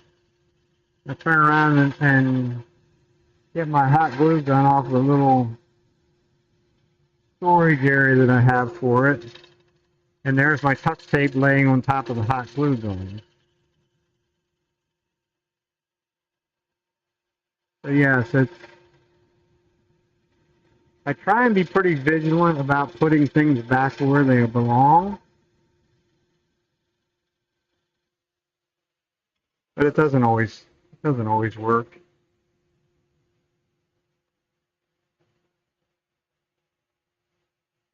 Yep, there's wet super glue right there. I run my finger over it and it smeared it. That's what I was looking for. So we will just hit it very hard with activator right there. Doesn't look like any of those cracks on that side. So they're both on the end grain side. I don't see any coming through, so that's a plus.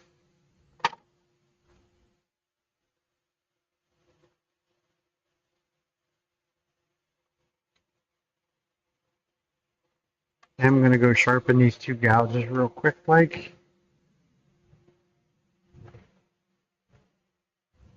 Because I want to sort of want to make one final little pass down across there and try and clean it up a little bit more than what it is.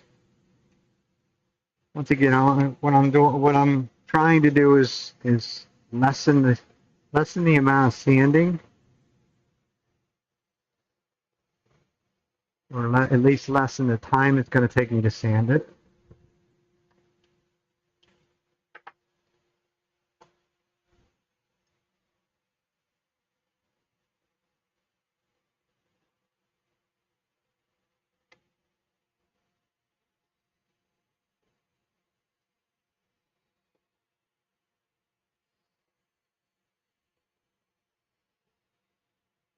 But playing around with this deep pour epoxy, I don't know. It's a whole different animal. It's very, very thin. Takes forever for it to set up. And I'm used to using the urethane resins, where if I mix colors and put some sparkly stuff or whatever in it, it stays mixed up and it sets up. You put it in a pressure pot, it's really set up in a matter of 8 to 10 minutes. Where this stuff I poured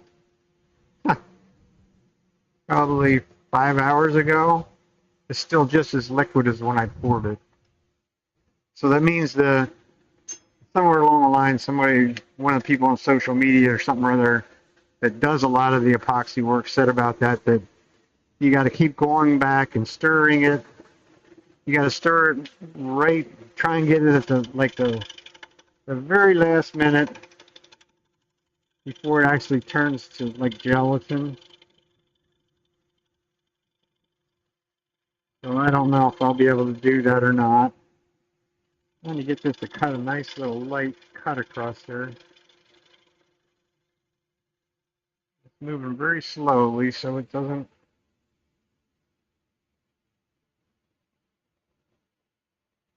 There, let me get past the vibration. There's still a little vibration, but now I basically have double the speed.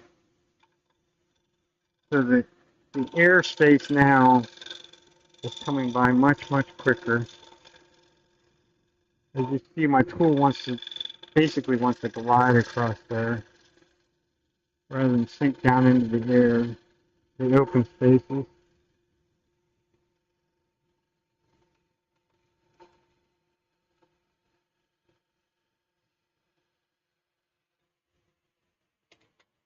Let's see if the cut looks like it fell. There's still some little marks, but inside is the inside. It does have some nice streaks in it, which is kind of a plus. Might have to get the longer tool rest to reach in there better.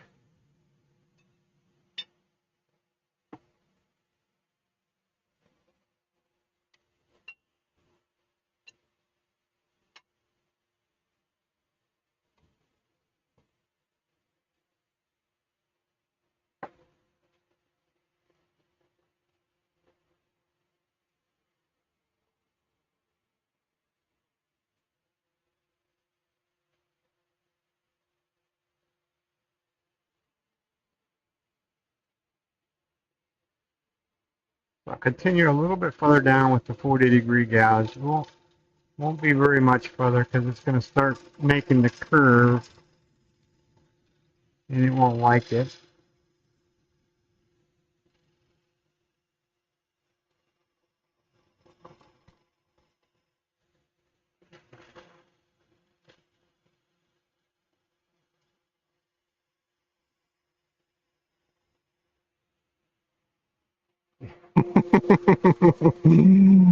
Yeah.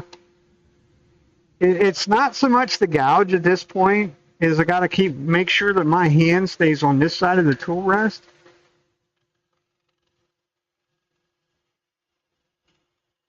The gouge going flying or the piece of wood going flying would be one thing, but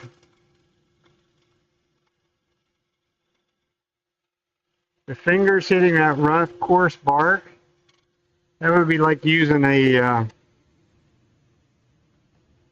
I don't know, a carving gouge or something like that on your hand. That would be that's really the more dangerous part about it. Let's see the 40 degree, when you have a 40-degree nose angle on there, in order to be on the bevel, I'm out here getting close to that. So that's, like I say, we're going to switch over to the one that's more like 60 degrees. So that now this one is more in line out here rather than back over here.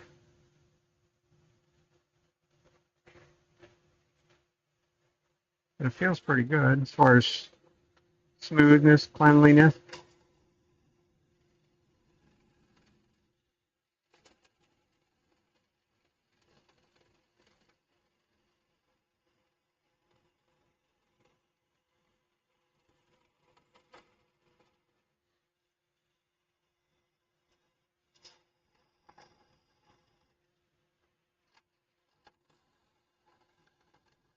I want to keep my cuts very light. It's only a 1/2-inch tool. It's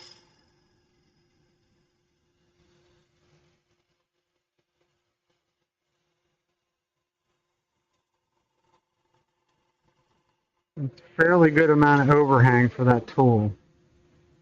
So we most likely are probably going to go to a heavier tool right here just to finish out the bottom. Walnut makes my nose itch. But it feels like we got a fairly decent curve going so far.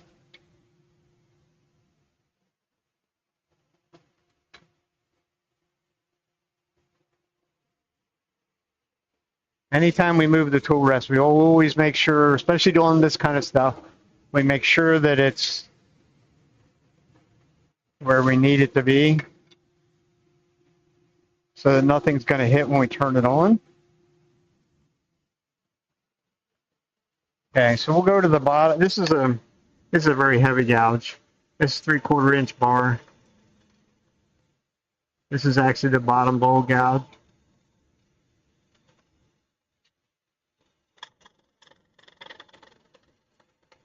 So it will withstand the overhang without any issues.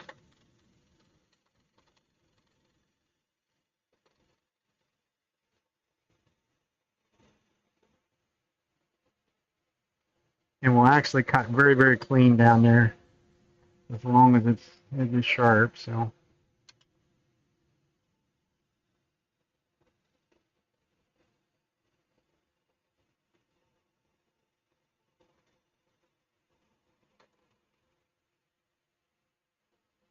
and you can see by the type of little curly Q shavings that comes off of it, it's cutting very clean. I just have to get back here to where I need to be.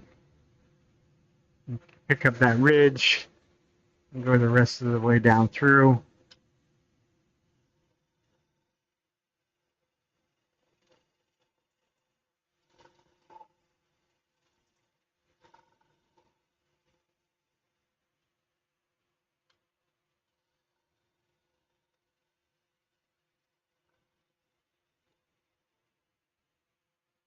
I think I got my ridge. I try and, yeah, we did. That's good.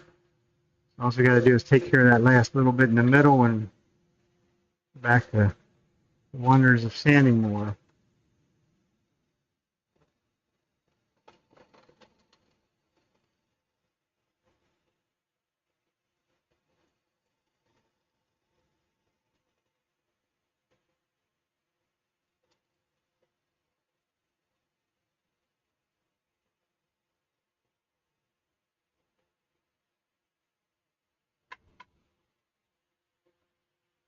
Felt good. Does it look good? Now it's flat. I don't. I'm a big fan of not having any flat in the bottom here. As I run my fingers down, right about there, it's becoming flat in there. That's not what I want. I have more than enough material down there that it doesn't need to be flat. So we'll just continue to work it down.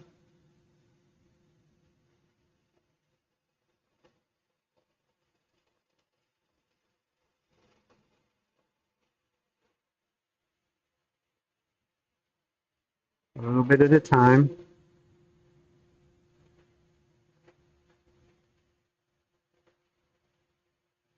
A little bit of a transition point out there, but that actually feels like it's a fairly decent curve. I'll probably go back up in here and pick up this cut. Maybe up there. See if I can get it to do that.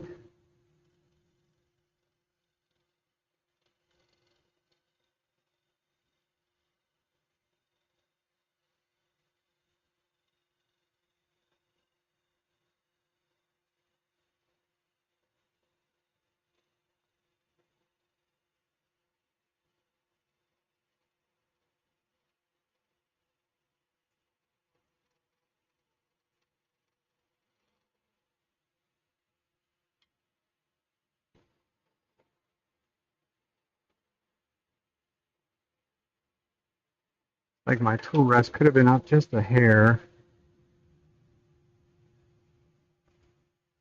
It feels better. I left a definite little nub in the center, but I'm not worried. I don't worry about that little nub. That little nub, 120 grit sandpaper in the center right there is going in 2 seconds. So I'm better off to leave the little nub than screw around with it and end up with a little divot or something like that in there. It would be much more difficult to sand out because now you got to remove a whole bunch of material. Definitely was some super glue that came flying there. It was on the bed. Yeah, there's streaks. So some of that didn't get activated. As the speed picked up, it threw it back out. That's okay. This will just require a little bit of extra work out there. So this is probably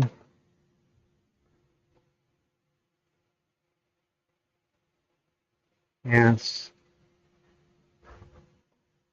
very seldom do I get to use the 3-inch disc on the inside.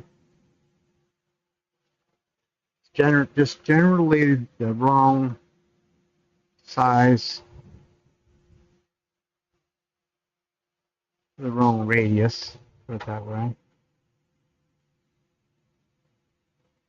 So we'll just go back to our 2-inch, which is just as easy as far as I'm concerned.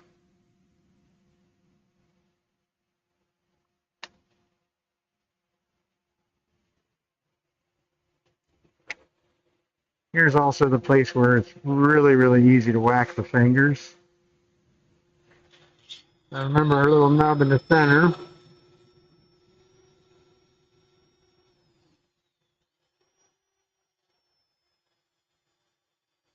A little area around it was not so nice.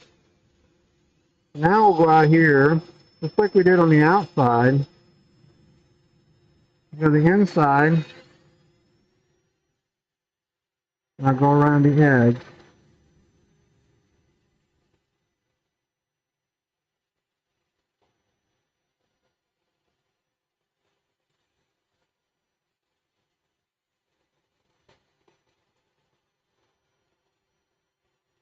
There's actually a lot of times if I do these, if I have some over here that I did that way, I get creative and go right from green to finished dimension. And this is how you have to sand them. It's like this without spinning at all. It's a little bit more time consuming to do it this way, to do it that way. The only reason I have to do it that way is because it's so far out of balance, out of round that you can't do anything with them. But now we have to be careful. You were talking about sending things flying. Now here's where I can smack my fingers. And we'll slow the speed down. And about 600 RPMs. Now come in at an angle to try and keep my fingers out of the road.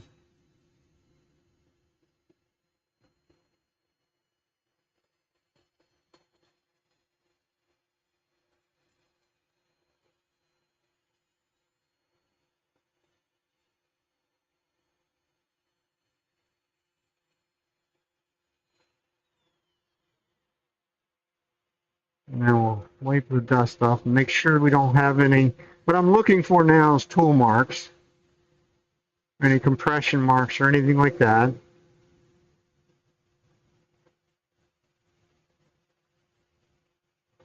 Or any place that's really extra rough. Let's see, it looks like we did a pretty good job for a change.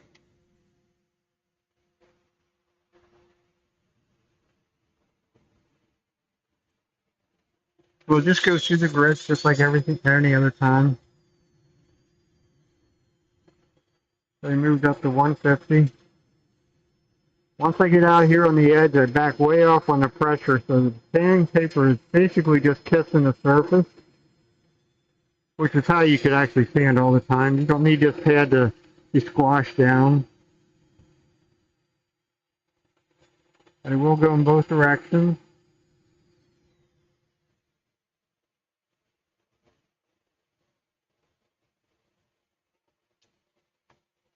So that was 150 and 180.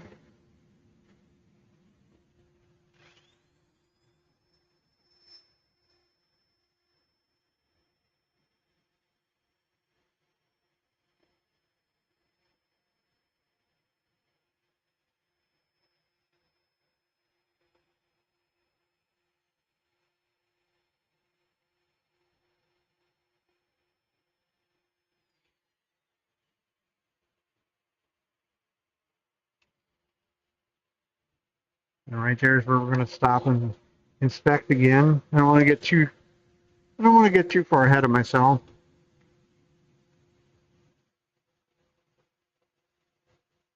This piece actually does have a little bit of interesting character in it. There's some white streaks coming out across there, some dark and light areas.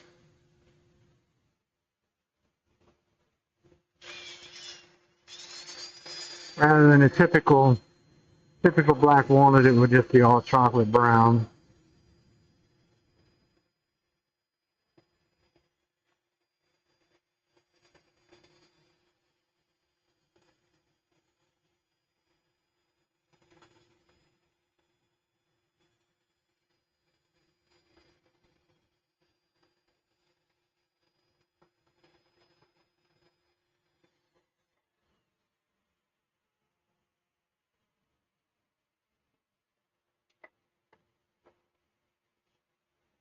That was 240. 320.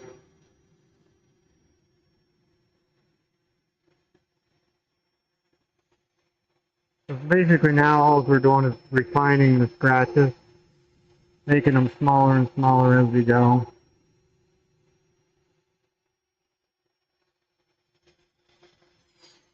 So that they're invisible to the naked eye.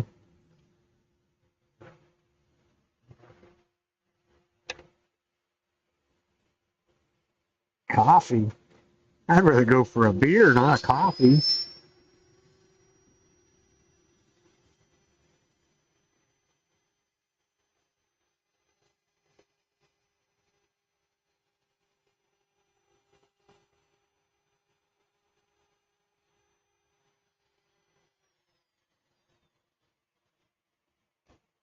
So that was 400.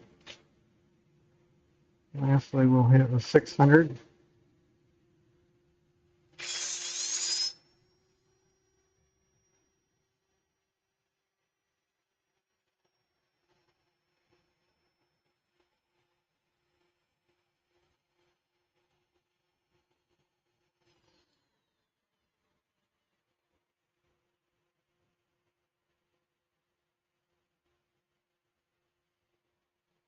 And lastly, hit 600 just around these edges, mainly the high point edges.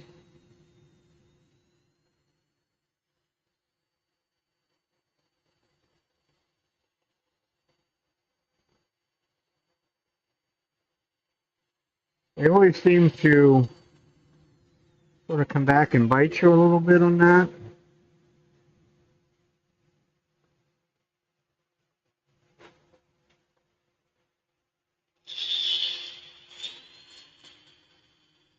There's also some scratches right there. How did I miss them earlier? Oh shit.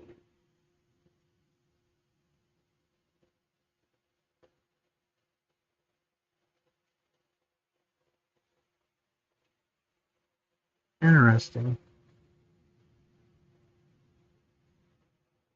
Not sure how I missed that there was little scratches right there. And they're deep scratches, huh?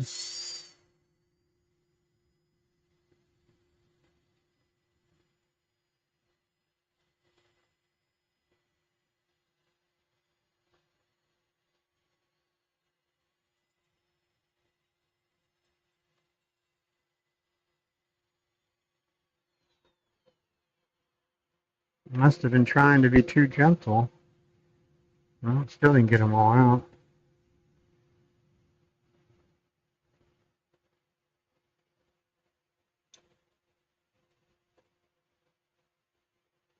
Oh, that's just weird.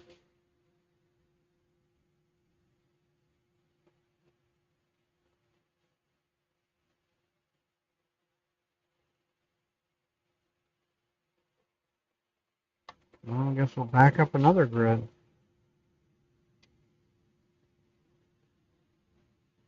It almost looked like they should be like 150 grit kind of scratches. But I know I stopped and looked.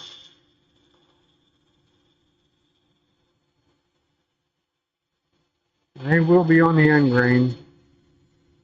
That's where the scratches always appear.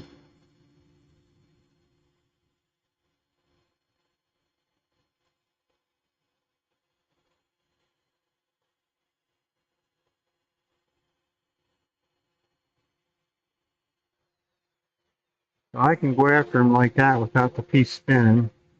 It's generally the easier way of doing them. You can get quite far enough around.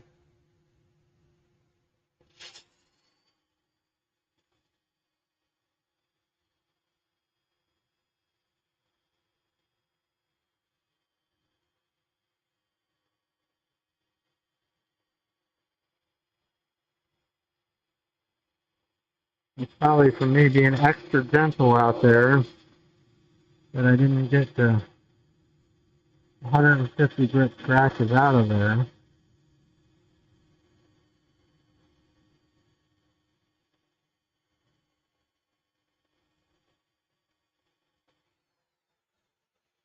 If I was going to finish with some sort of a non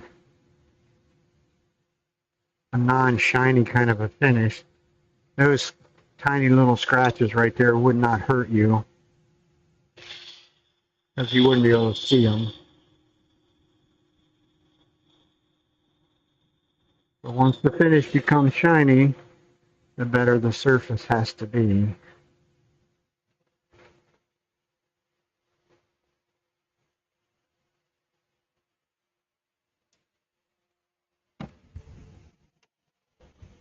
It makes the light reflect off of those scratches.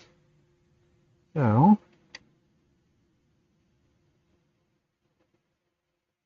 almost feels like I could use some new paper on them too.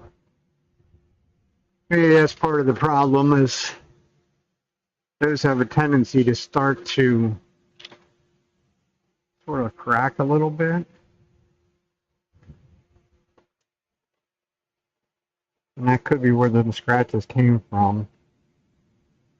So, 3,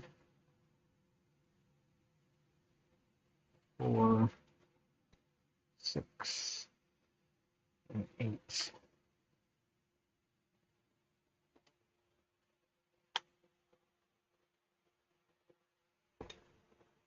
Probably just go the whole way. Which one? 50, 80, 240. Yeah.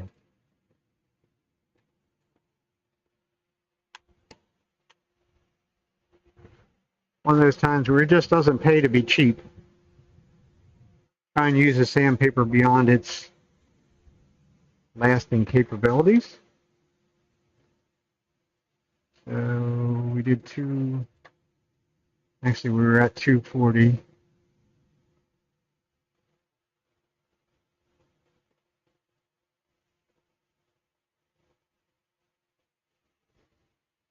Right? I was getting ready to go to 320. Okay. So we'll go to brand new 320. Make it spin.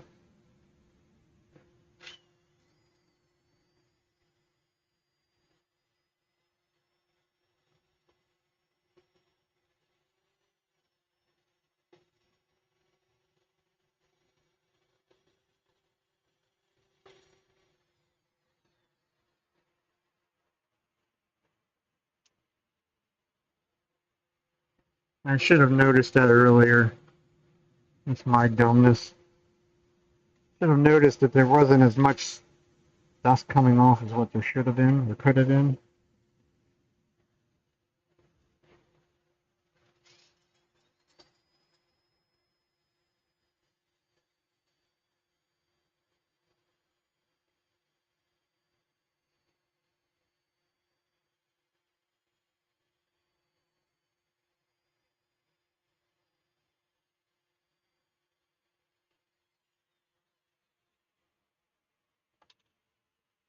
And we'll try not to make the same mistake twice.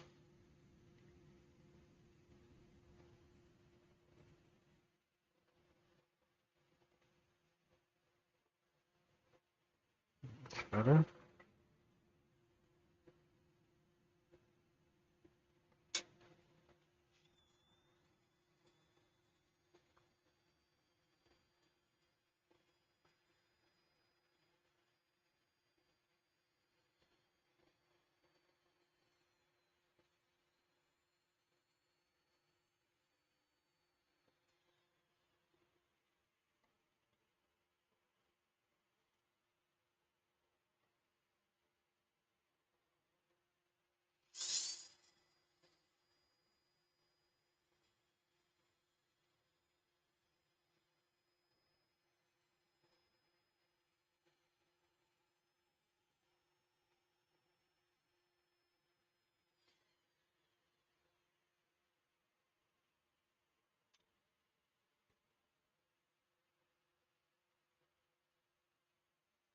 There we go.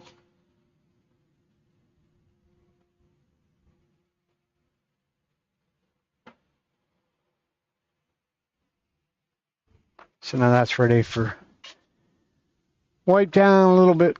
We'll go a little linseed oil on the inside. And then we'll go back and finish it with our 3408, just like normal.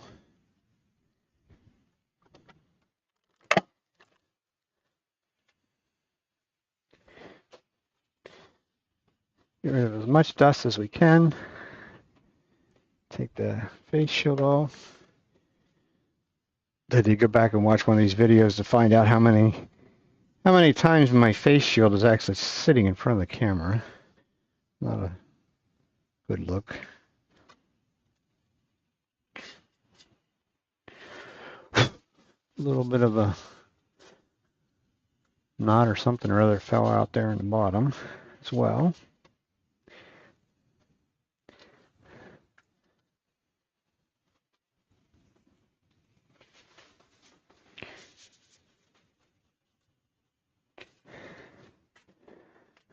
It looks all right.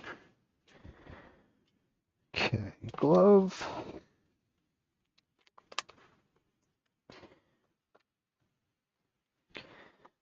like I need to get more paper towels.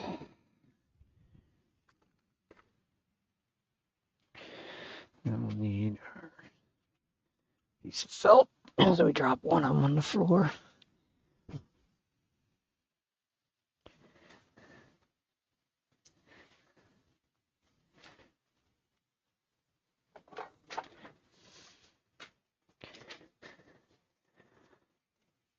Basically, this is a rinse and repeat of the outside. First thing's going to be a little bit of the linseed oil, oiled linseed oil, just to bring out the darkness of the walnut. Actually, there's even a little bit of, as I spin it around, there's actually a little bit of a curly bit in there.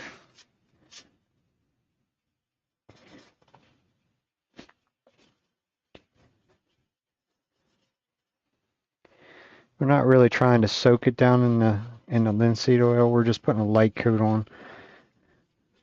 It's really all it really takes for this to turn it, to give it the extra color that most people want to see. It also helps to clean it some more. It is an oil-based product, so we're going to take the paper towel and we're going to open it back up, lay it over the edge of the trash can so that it dries without spontaneous combustion and all that good stuff. I'm going to wipe out the excess.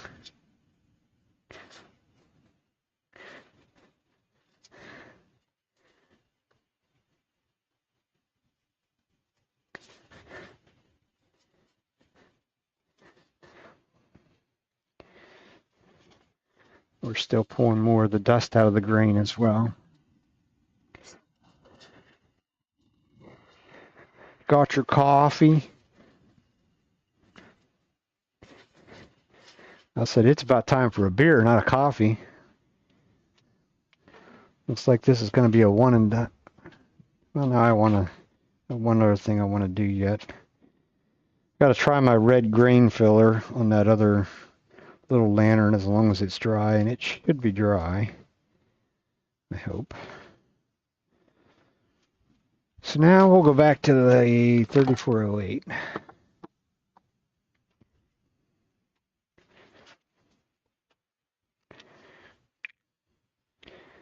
Got our little polyester felt pad just like we did on the outside. We'll soak it down. Start on the end grain. Inside really won't make any difference where you, I still start on the end grain. It's still going to soak up more than the side grain parts of it will.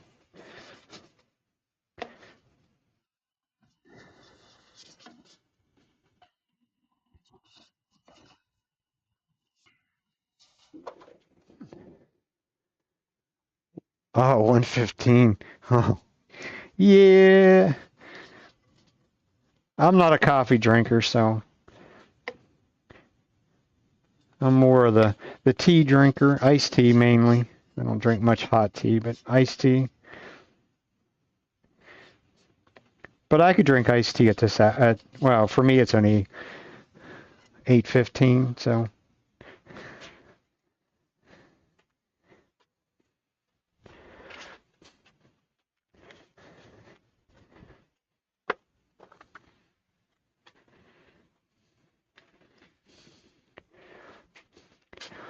Just like the outside, we're going to go back. We're going to do our same swirls, and we're going to wipe off the excess. And we'll get plenty of excess off of this because of the linseed oil underneath it. Takes less material, less of the super glue because it doesn't have as far to soak in as what it would if it was raw, totally raw wood.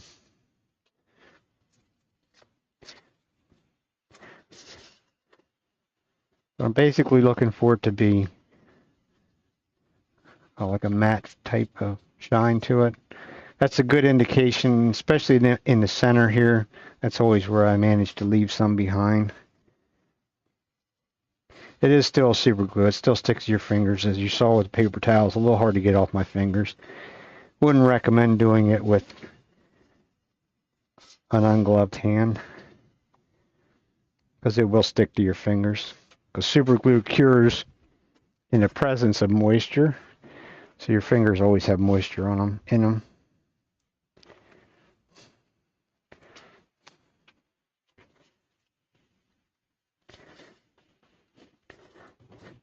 You certainly can't rub it too much.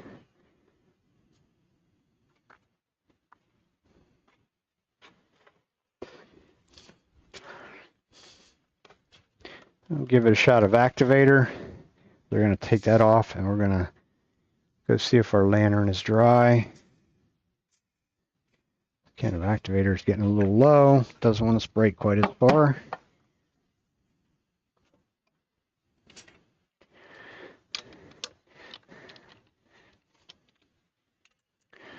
So there's our inside.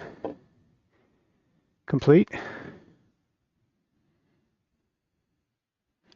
Let it cure. It's kind of a miracle that that bark is tighter than a drum one. That one. That's very unusual. Like I say, we'll have some work to do on this places out here where we screwed around with these cracks a little bit, but it's not real difficult. I don't want to play with it right now. I'd let it totally cure so that it's hard as a rock or harder, and then probably start with like maybe 400 grit sandpaper right there, maybe even 320, and we'll clean that off, and then it will get buffed.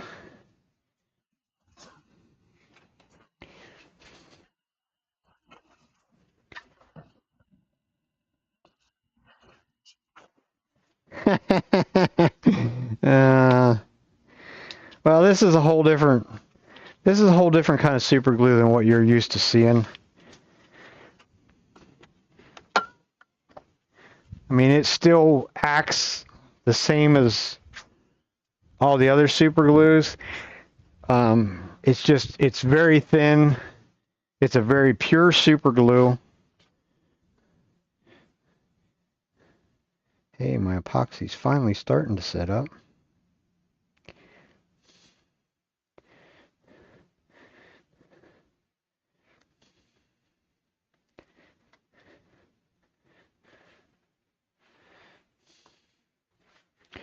Question is,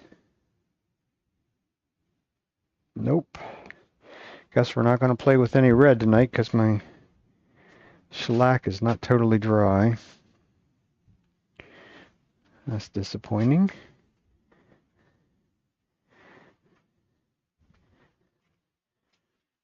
Go back and that almost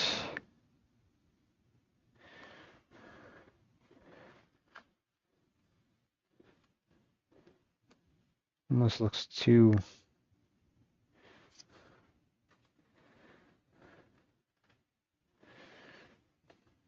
Almost looks like I should actually put that back on and maybe give it one more little go around there on the roof of that. It doesn't. I want it to have sort of a shiny texture, or shiny. I don't know, you can call it a texture, but a shiny appearance. And we can go back to strictly overhead.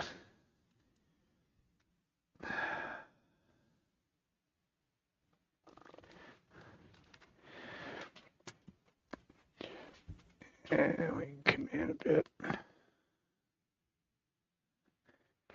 See, as I spin this around, you can see down in here, it's really quite shiny. There's even a couple little places there that's sort of dull. But the dull parts in the shiny is where the open pores of the grain are at. But up here, it's like dull the whole way around. Don't touch it with dusty fingers, though. So I think what I'm going to do is just get my shellac and the airbrush back out, and we're going to go over that again.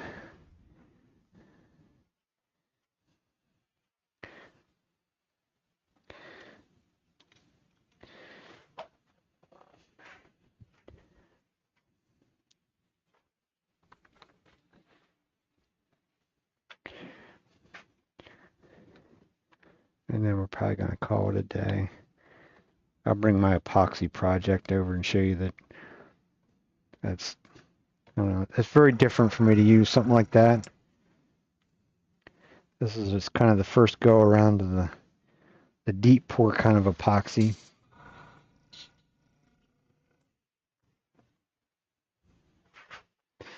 Not at all used to something like that sets up that slowly.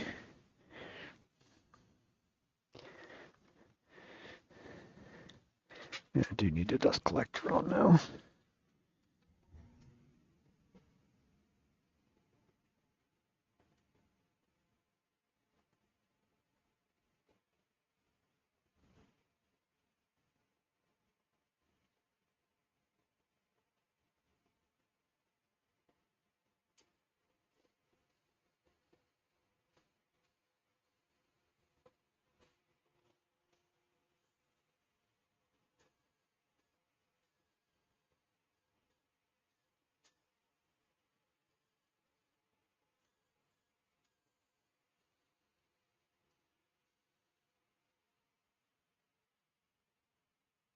I think that should be good there.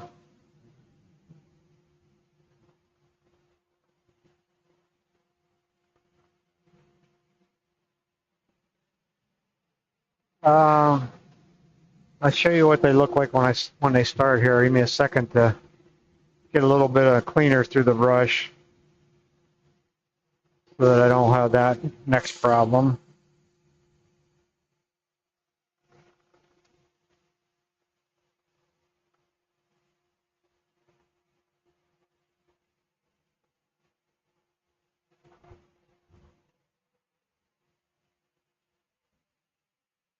At least I think I will. Oh, here they are. Okay, let me, before I mess things up. That's more the look I was looking for. Even though that's still wet, that's going to dry to give it the same appearance, that it's very shiny and there's those dull streaks in there. The dull streaks are the open grain. That's the part that I will fill with the grain filler. I'm going to sit this over here so I don't get any more dust on it.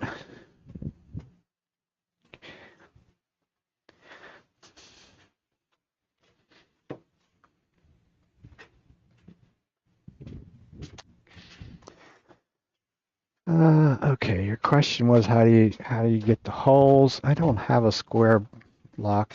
Okay, let's back out just a little bit.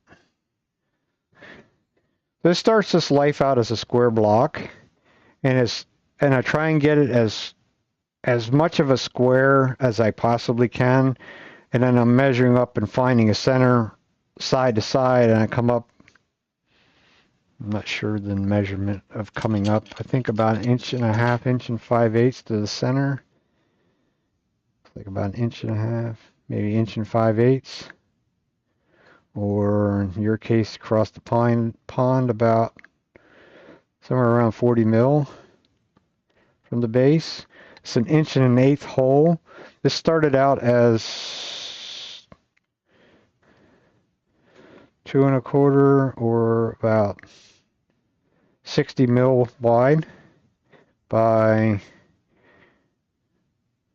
130 long. I drill the holes through the center, all 4 sides. I drill about halfway down, something like that. And then I put it on the lathe between centers, turn it round, or close to being round. Put a tenon on so I can grab it in the chuck, well centered in the chuck. I drill 1 3/8 inch Forstner bit hole up through the center.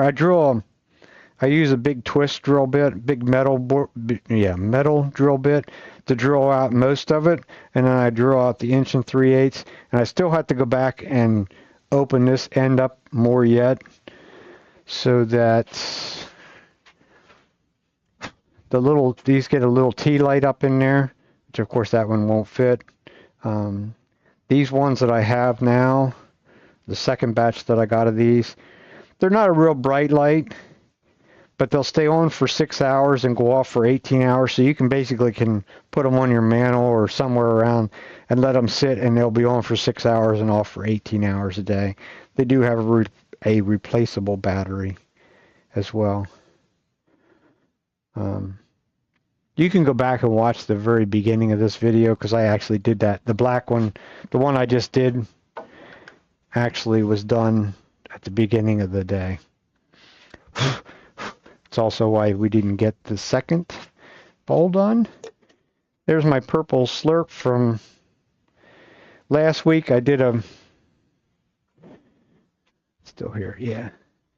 I did a lid for this one last week, trying to stay with the theme of the black and purple. I showed it to my critic upstairs, and she said, no, that doesn't look good, that it should be strictly just a black lid. And then it'll get some sort of a knob or something on there. And she said about maybe trying to make the knob purple of some sort. This is a piece of maple. This is a piece of hard maple. So it's finished natural on the inside. Same finish.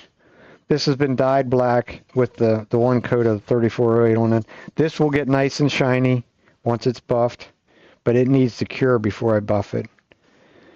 And like I said, then we'll do some sort of a knob or a finial or something on there, and the bottom gets taken off. But that's the grain filler stuff.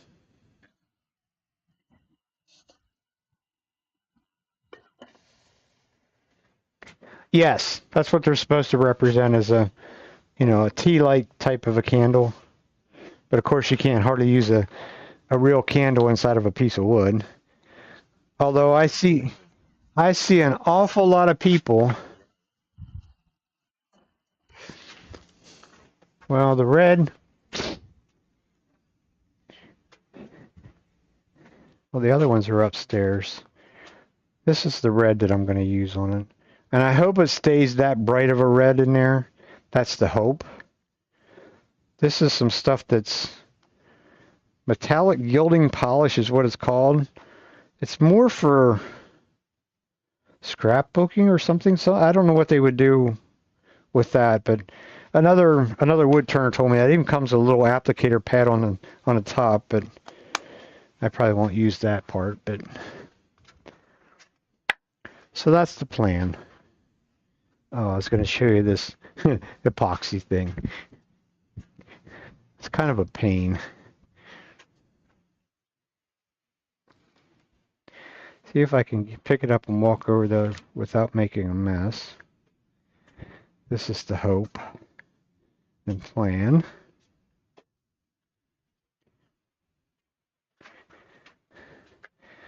Being very careful. Very carefully sit down, because it is full. So there's the epoxy. This is the Liquid Glass, is the brand. This is the deep pour epoxy. It's not real deep. It's probably, well, you can see about 3/4 of an inch deep. But as you can see, I poured this at about noon today. Somewhere thereabouts. And as you can see, it's actually starting to get thicker.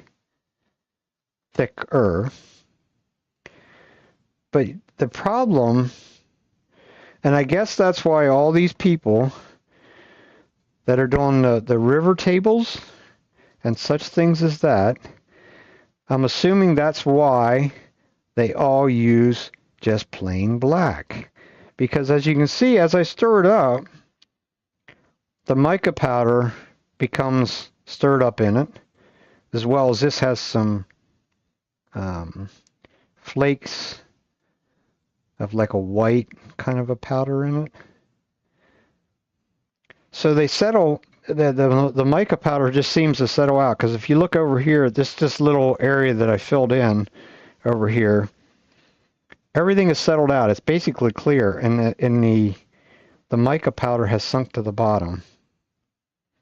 So for whatever reason, the mica powder does not stay mixed up in this stuff. So this is kind of a definitely a trial and error kind of project. Like I say, I'll stir it here. I'll be up for about another 2 hours yet. Right before I go to bed, I'll probably come down and stir it one more time. It's probably till I get up in the morning, it's probably going to be starting to get pretty thick.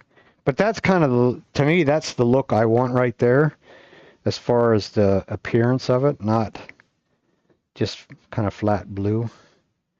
Because as it settles, the color is settling to the bottom, just like it did over here, where it's actually clear and just speckles of blue in there. So put this back. I got one other little one over here to show you. This one is really, it's very thin.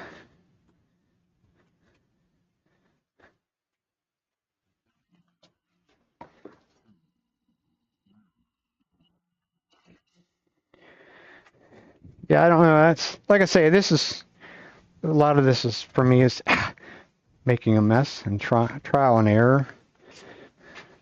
So I'm not going to use no big fancy piece of a burl or something like that. This in here actually has the same blue in it. If I stir it around, the blue starts to come back up, but it's mainly settled to the bottom. Now this is what you call a real science project here. The one person that I talked to on using some of this stuff said about that I needed to seal the wood first, and I did it on a piece that's actually, it's sitting here.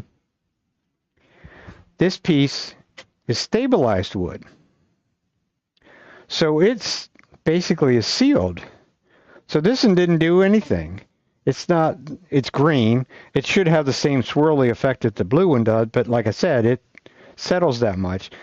This is about maybe a little more than 1/8 of an inch deep in here. I poured the same amount in this one as I did that one.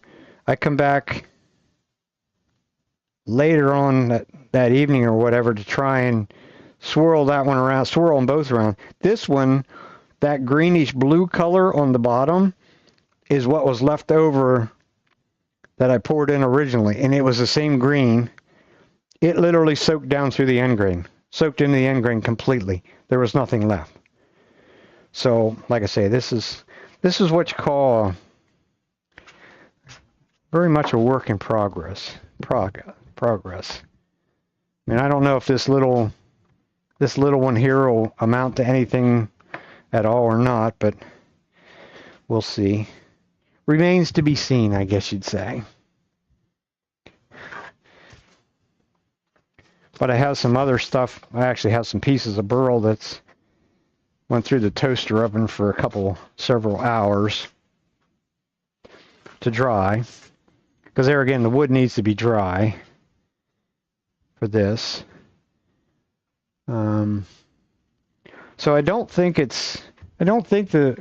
my opinion so far, the deep pour epoxy is not the kind of epoxy to use to fill in like big cracks or anything like that. Because I actually have a walnut or a piece of an oak bowl over here. I can't bring it over. I'll make a super mess doing that one.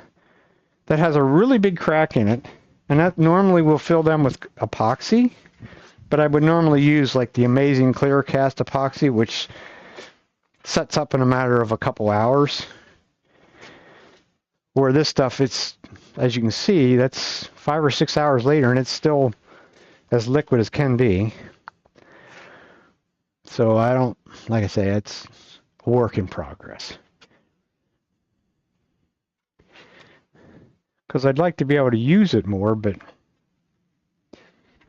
what I'm finding, the next one I'll just use.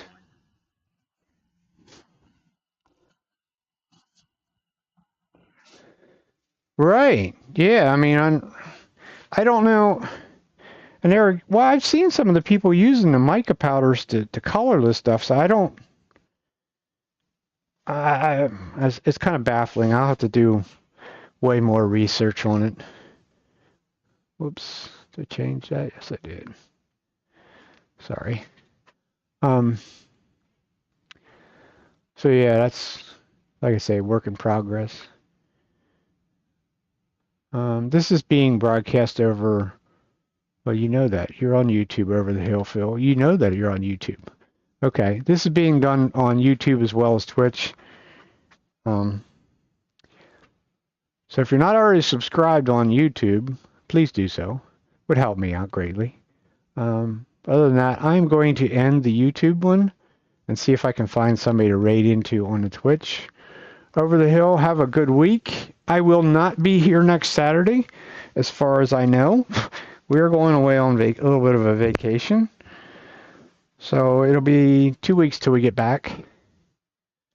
So until then, have fun and stay safe. So we go over to YouTube and we will end that.